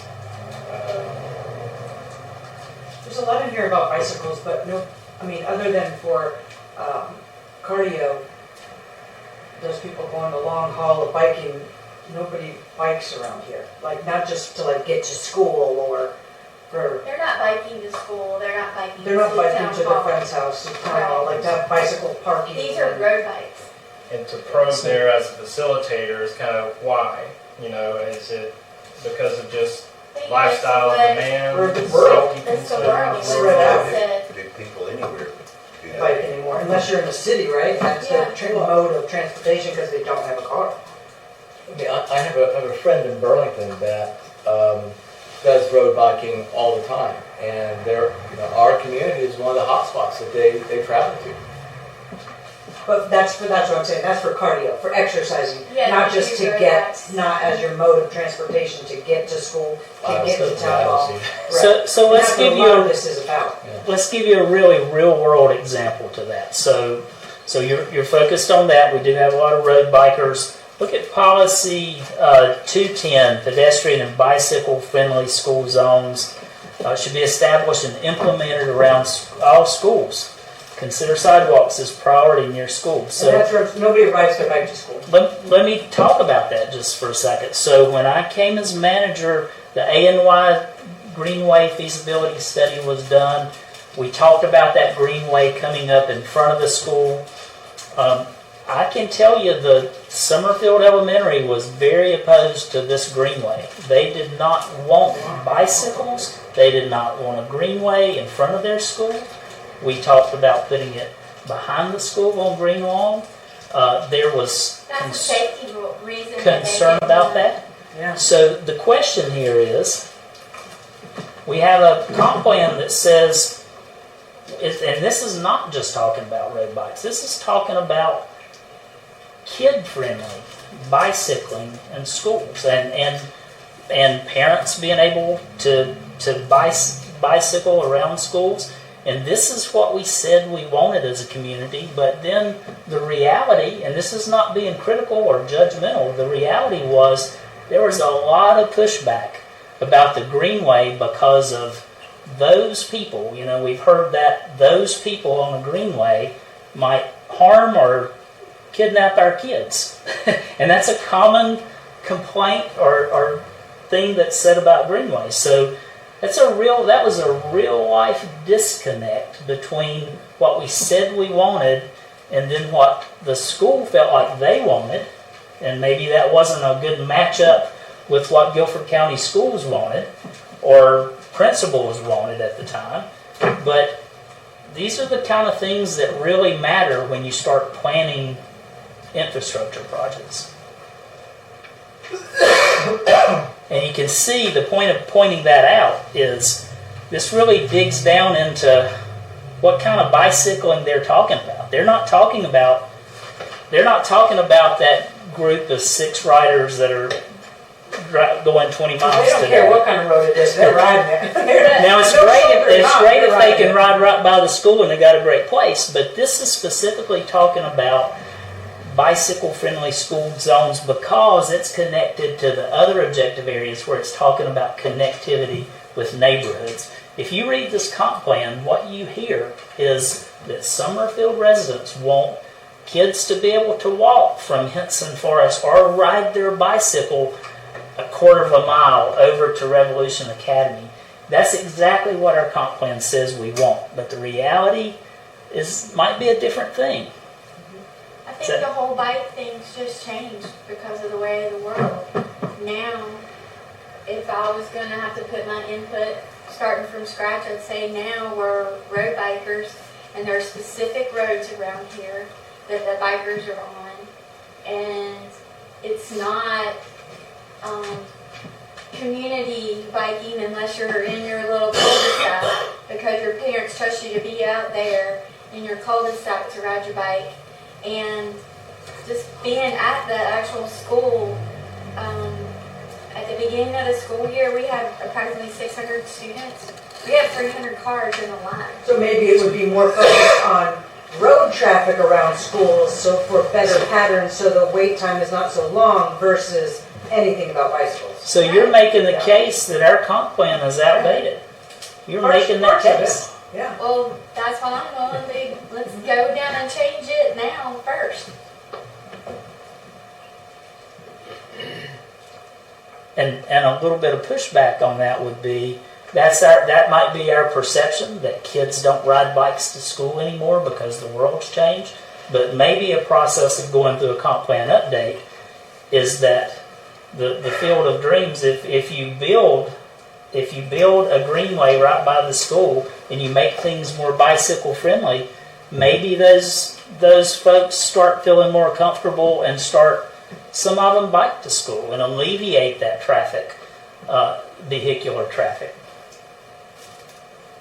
That's what you don't know until you engage the community in a thoughtful process. Yeah, I'm thinking about the neighborhoods. They're You too got to far to cross walk. 220, you got to cross 73. Got to cross 150. Yeah. You're not close enough to walk. I'm close enough, and we walked. I walked my son to school every day and back when he was young in a different town. I bet you lived close. I lived pretty close, but Yeah. I crossed a major highway to do it. I had sidewalks, I felt safe, and we did it every day. We have a few walkers, but they're right there at the school. And I actually think it's not preferred because when you have those couple walkers walking in between the cars with a very busy pickup line, I think it's maybe frowned upon-ish because there's so much car traffic going through there. They don't even pay attention to the crosswalks. Well, I don't know if a Field of Dreams approach is the best way to use our money either to spend People money don't on want the sidewalks. sidewalk. Well, if you think that dream is just out there, but if it's all about your comp plan, so back to what we've just gone over, connectivity, sidewalks, trails, if all of that is all throughout your comp plan, you're not just banking on the dream, right? You've got an adopted plan full of a lot of citizen input that at the time citizens said, we want to walk more, we want to ride bicycles, we want our kids to be able to go to school a short distance. And I think that's where you said earlier, as well as what Ms. Robinson said. I think you said, the folks know how much it costs, or it raises taxes through these things, as well as your suggestion from Word. public input. Mhm. I think before we change any of these things, we have to have like another. These are built on public input meetings, I believe. So I think it makes sense for us to have more public input meetings. I don't know how fruitful it'd be to have a lot of discussion about them first without having the public have their input as well. And where these meetings took place, that building's gone. So in keeping with trying to kind of explain how these objective areas and policies came about, let's read what's next. So they talk about, after these policies end, we move into some notes and commentary that what came out of that whole big process during that 3 years about walking and hiking. And this talks about more detail about what people meant.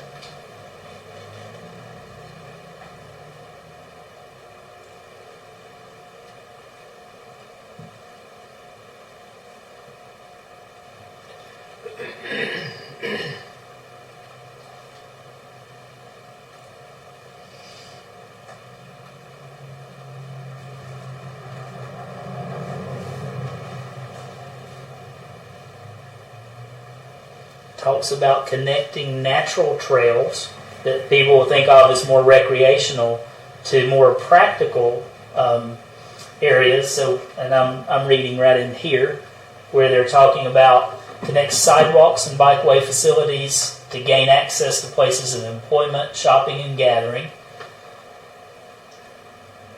We talk more about bicycling and specifically there.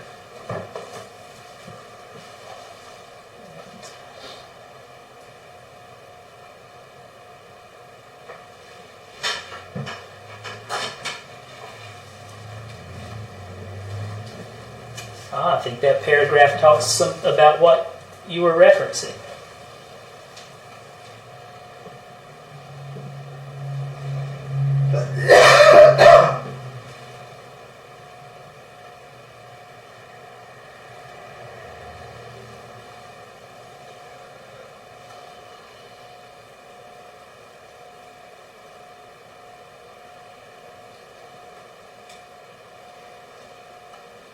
The A&Y Greenway on Summerfield Road would be considered that last one there, separated path or lane.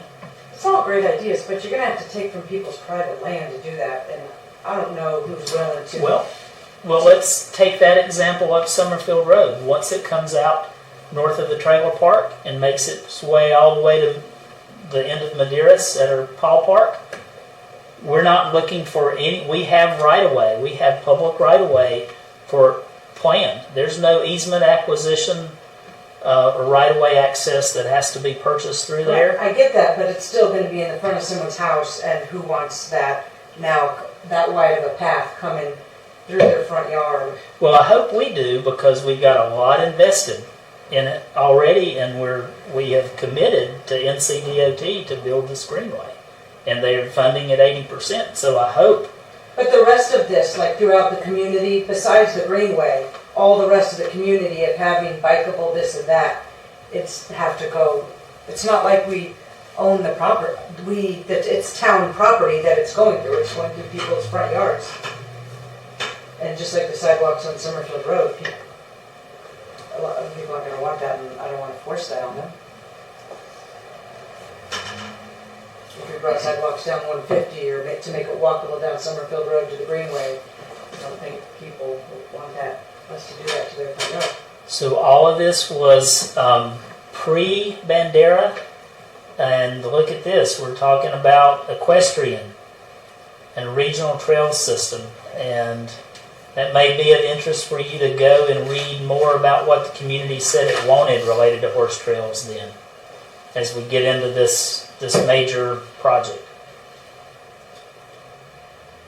And of course, like you said, the population's changed a lot since then, right? We've had The world has changed. different folks move in. Not as many horses. What's that? Not as many people riding horses. Exactly, yeah. So let's take another topic. Maybe if we got time for one more before we get into path forward. I think so. What was the other one that you were most interested in that we could look at briefly?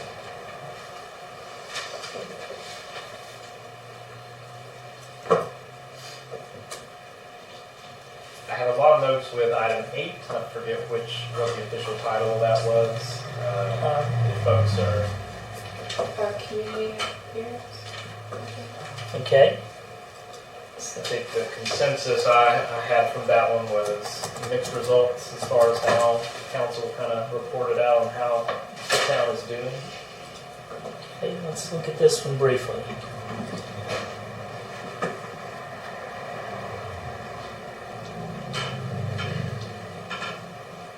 Sorry.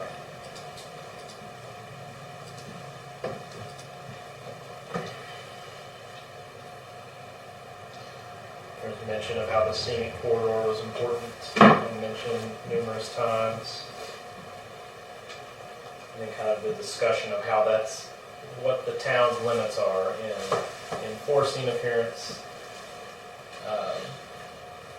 Again, as a limited services government, what are the limits, what's the capacity to make sure this is a priority and reached? And so a fair question. There was a lot of emphasis on equestrian and horses, and frankly a lot more talk when I came 11 years ago, and more of those horse farms have gone by the wayside, and we've got our media representative here that knows a little bit about horses. Have horse farms decreased in Summerfield in the last 14 years, from your perspective?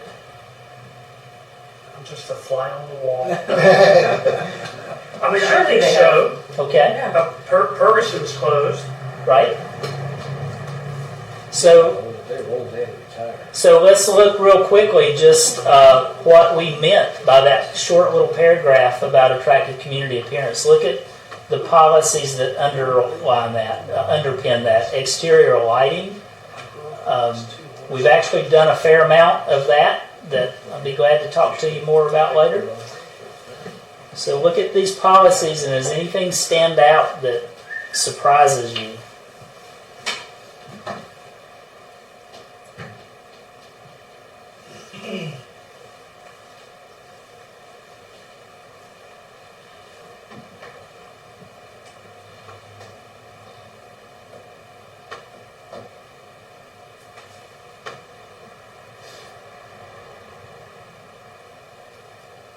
You care about the scenic corridor. Lighting affects scenic corridor. That's where we get such policies as, related to electronic signs, for instance.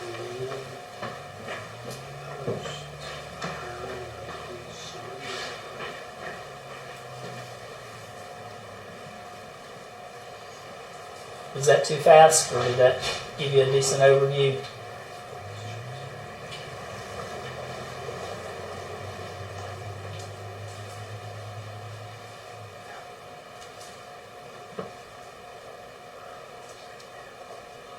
So go back.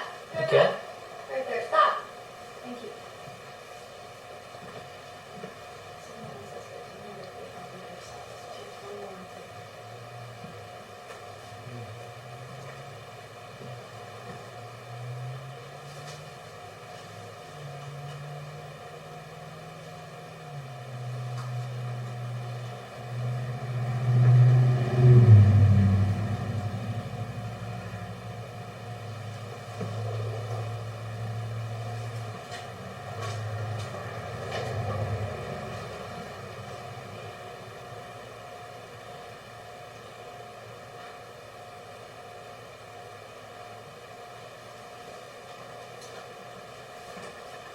And then we're out of time to dig down. Well, go ahead. I do see stuff on here about the scenic corridor, right? Right. And I do recognize that did we pass a resolution doing away with it In certain areas. in certain areas? So that doesn't, So, yeah, that doesn't comply with. Conflicts? So, and we're out of time to get into this, but just so you'll know how much more granular this gets on some of these policies. There's also a separate, and this of course is on the website, separate breakdown of actions that apply to these policies. So let's take that one right there, appropriate limited commercial development. So how we deliver, if you will, on the policy areas. here are some specific directions. It says establish a minimum building code for commercial buildings. Direct large-scale commercial office and manufacturing to properties near 220 and I-73. These are things that we don't look at very often, and that's what I'm trying to encourage us to know that it's there when we want to dig down and support some of these policies. When we make land use decisions, when we make policy decisions, it's more than just public opinion in the room at the moment sometimes. And that's not being critical, but it's just saying we have adopted plans that we said were really important to us. So if I can address a point of ambiguity we talked about earlier, I don't mean to go back to the previous point, but I wanted to address ambiguity and not confuse. Earlier when we were talking about the kind of the mandate to have a comprehensive plan or land use plan and either having it maintained or there's no mandate to completely rewrite a plan. The wording is reasonably maintained, to maintain that plan. And to go through that process. And some of the timing I didn't mention was in professional practice, 5 to 10 years is generally the goal, the best practice. Other factors like rate of growth, any changes, economic, social, it really kind of depends on your community. Are you experiencing a lot of change? Are you likely to? Kind of why we saw when Toyota is going to be at a mega site in those communities around that expected growth, they start the planning process hot and heavy because their communities are about to change. So I just wanted to get that back out there. I thought I might have confused some language there. Just make it clear. It is a vague legal terminology going on there. They don't pin you down to a number of years, but those are some of the factors involved. Can you keep scrolling through those action items, or is that all? There's a lot, yeah. Going off of what he said too, I think making sure everything is tight as it can be and updating it, reviewing it, updating here and there, tweaking it, gives us better legal footing too whenever we make a decision for rezoning, however we do those, and we have them. Gives us a better stance. Maybe we should Can I carve see the out a action items section for 8? and we just do a section in 2024, maybe another section in 2025. So as to be able to finish, Adam, with 5C, the update overhaul process, once you have time to talk about that.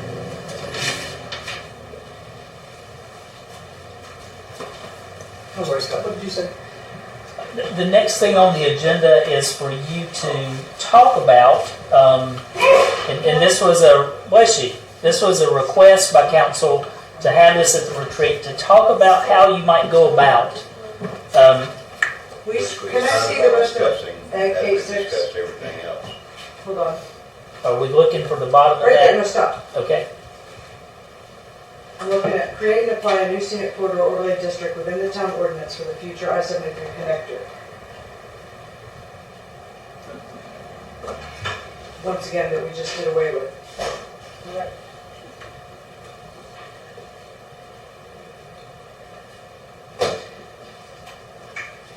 I don't think that's the only one that we're not following though.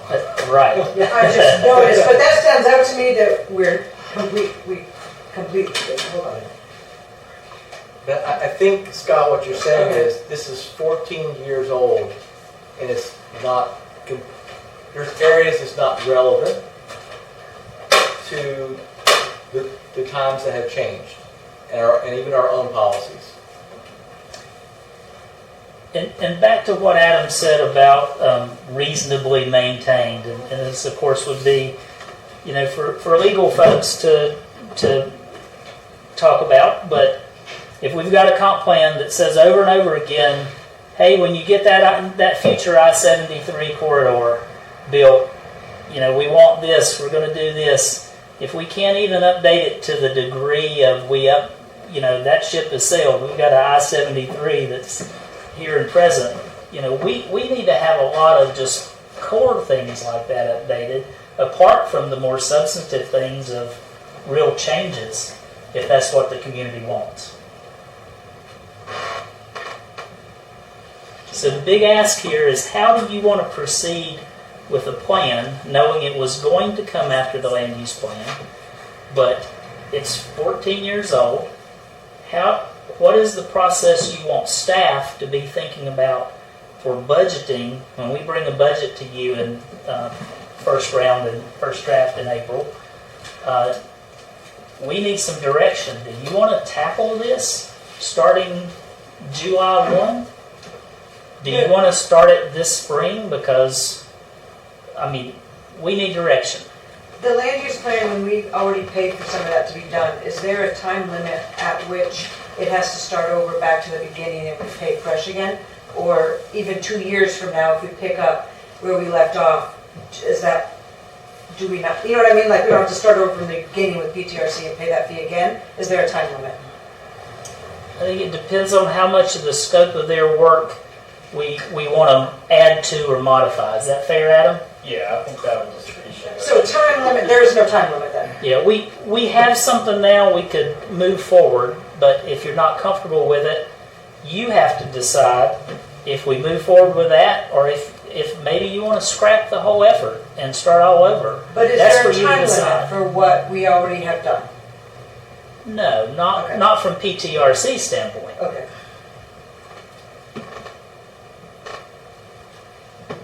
Scott, is the potential ask for guidance to tackle both comp and land use? I would say not at the same time, but if you could somehow prioritize, like in the coming couple of months, what is more important to you? A land use plan adoption in order, or updating a 14-year-old comp plan? We so heavily rely on an older comp plan for land use decisions because we don't have a land use plan, and so you've got to prioritize as a body which you want to tackle, and you've got to give us staff enough direction of what you want. Meaning, do you want an outside consultant to help lead citizens and council and staff, everyone through this process? What's the timeline that you would like to see this done? You heard 12 months and 18 months for a land use plan development and or update, depending on how detailed that gets, but it does take months, and with us, I would say at least a year to likely get that done in a substantial way. But we just need some direction to know how to budget. And we've And already plan. put a lot of money towards it, so this is 14 years old, but we have one. The land use plan, we don't have one. So, But according to Adam, we don't need it. We don't have to have we it. don't have to, but we have, how much have we spent on it? Over 7. Too much. I'm not sure, but it was 60-some thousand. I think I read 64 or something like that. Somewhere in that neighborhood. Not It's another thing we could finish up. Would it be helpful to start with, are you asking for that direction now? I think we need to sleep on it. Yeah, that's not anything. Okay. I want to do. Okay, I'm asking for direction within the next month or so, or several weeks, because if we're going to include that in the budget from July till the next July in 25, we're just going to need some direction of what you want. And the land use plan that we've already spent almost 70 grand on, can we have some of those? That's what I was going to materials? say, what about step one being another presentation by them for council so that you guys can see what's in it and be told about it? Or they Well, can have so materials? think about what the process here is. The process is, it went through the committee that this council appointed, and the process outlined then was, when they have a recommendation, it goes for the planning board. The planning board will have their public hearings and debate and come away with a recommendation. Then it'll come to council, and there will be another public hearing, deliberation. So there's already a formal process in place and dictated by statute when it comes to, I guess, within 160D. But there was prior things that was before you guys that you missed out on. And I might have misunderstood, but I thought someone said earlier that the steering committee, there was an issue. Yes.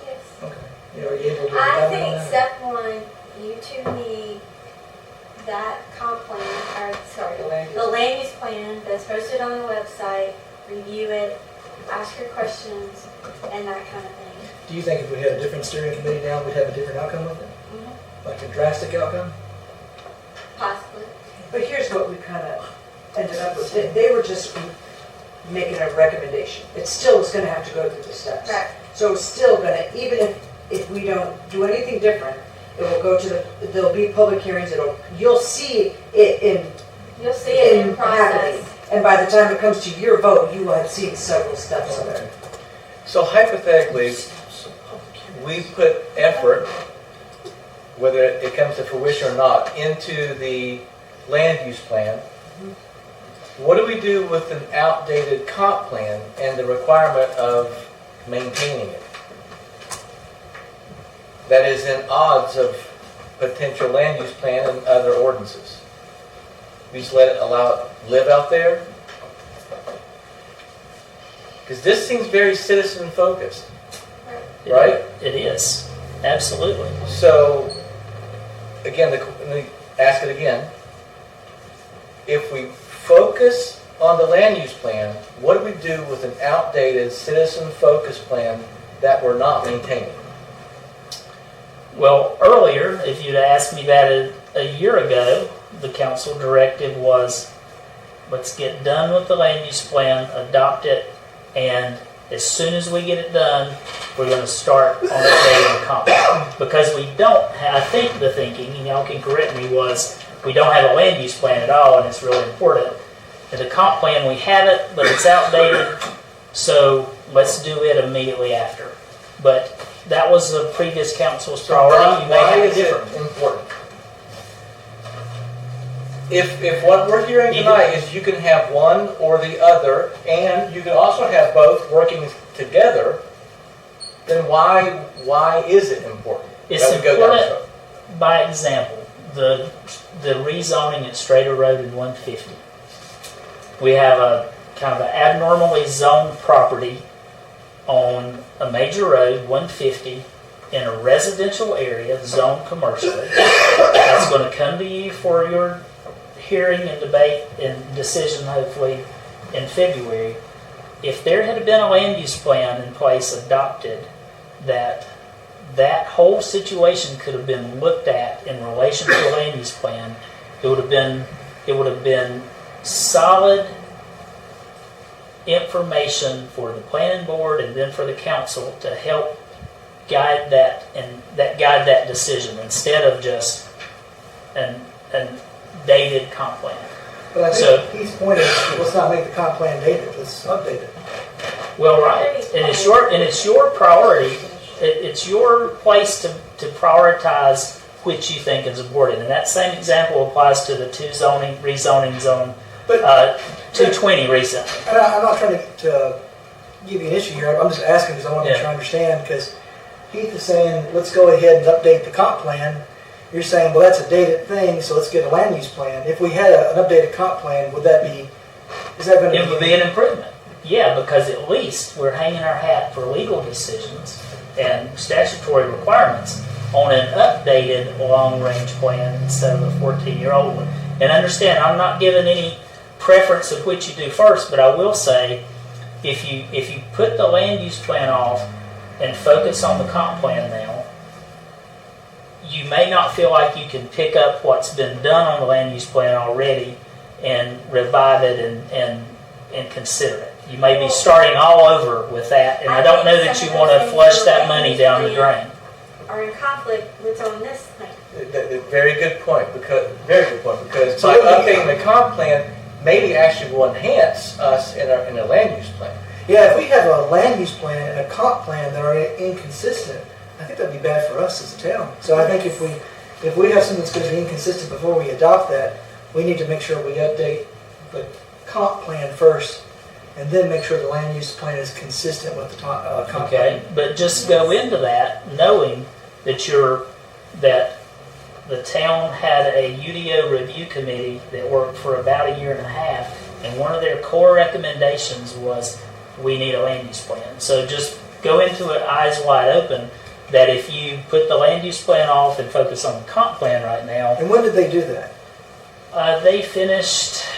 When did they recommend that? They wanted one, but did they necessarily think we had to have one before this was updated? Right, but I think They're just Scott's saying we need Scott's trying to it. say we need to have this reasonably maintained within a certain period of time. If that was been several years ago, and we're trying to make sure this is reasonably maintained, then we probably should focus on the comp plan, I think. I agree. And I think it's a fair question for the town attorney. What do you think, as a municipal attorney, what do you think about our 14-year-old comp plan and not having a land use plan? That's a fair question that I think you should get his advice on. And we should ask Mr. Warnick, would it be smart for us to adopt a land use plan inconsistent with an existing comprehensive plan?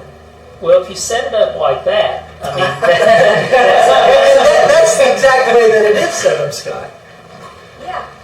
are you saying you're comfortable with what the land use plan says and I mean, what's in the comp that's what plan? I hear from these folks, that they're not, the I mean, land if you use think plan is that not without consistent. reviewing it, I mean, Do that's you you're think, welcome. do you, That's and what you're- I said, first step. That's the first thing she They said. need to be given the plan, and y'all need to be able to Okay. look at it do you, and come up with your questions.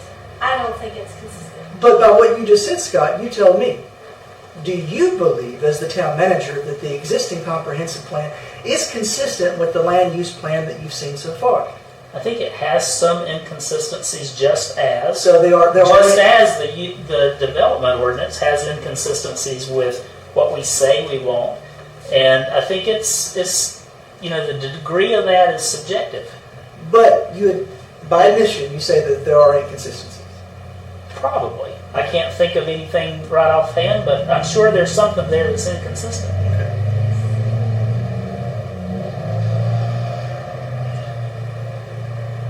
Priscilla commented just now, we need to update our comp plan, if you care.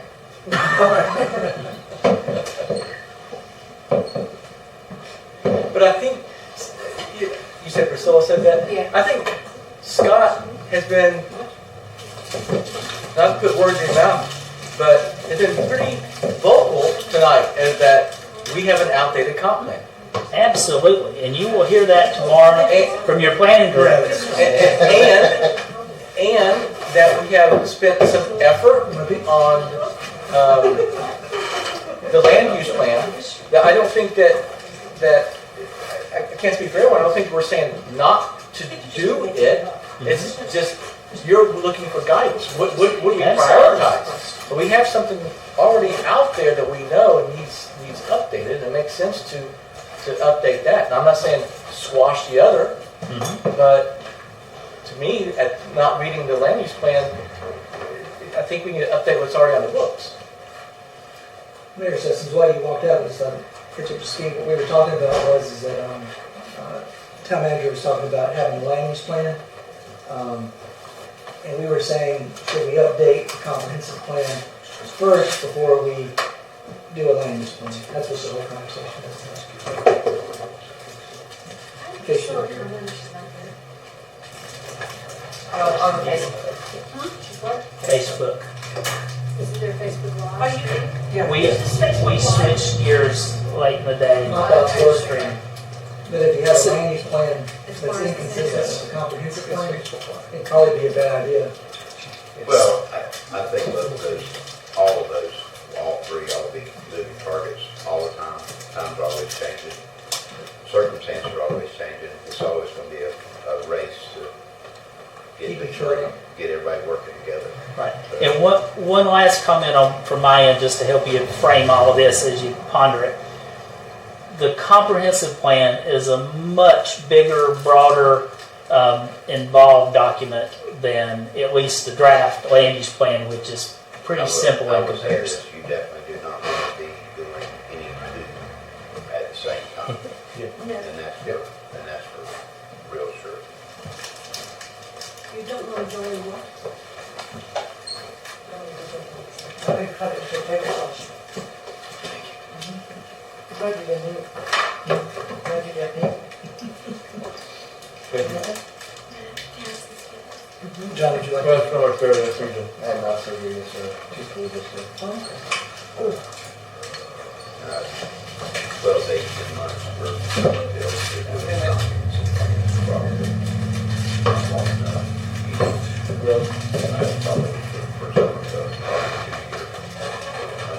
gonna be double as long, right?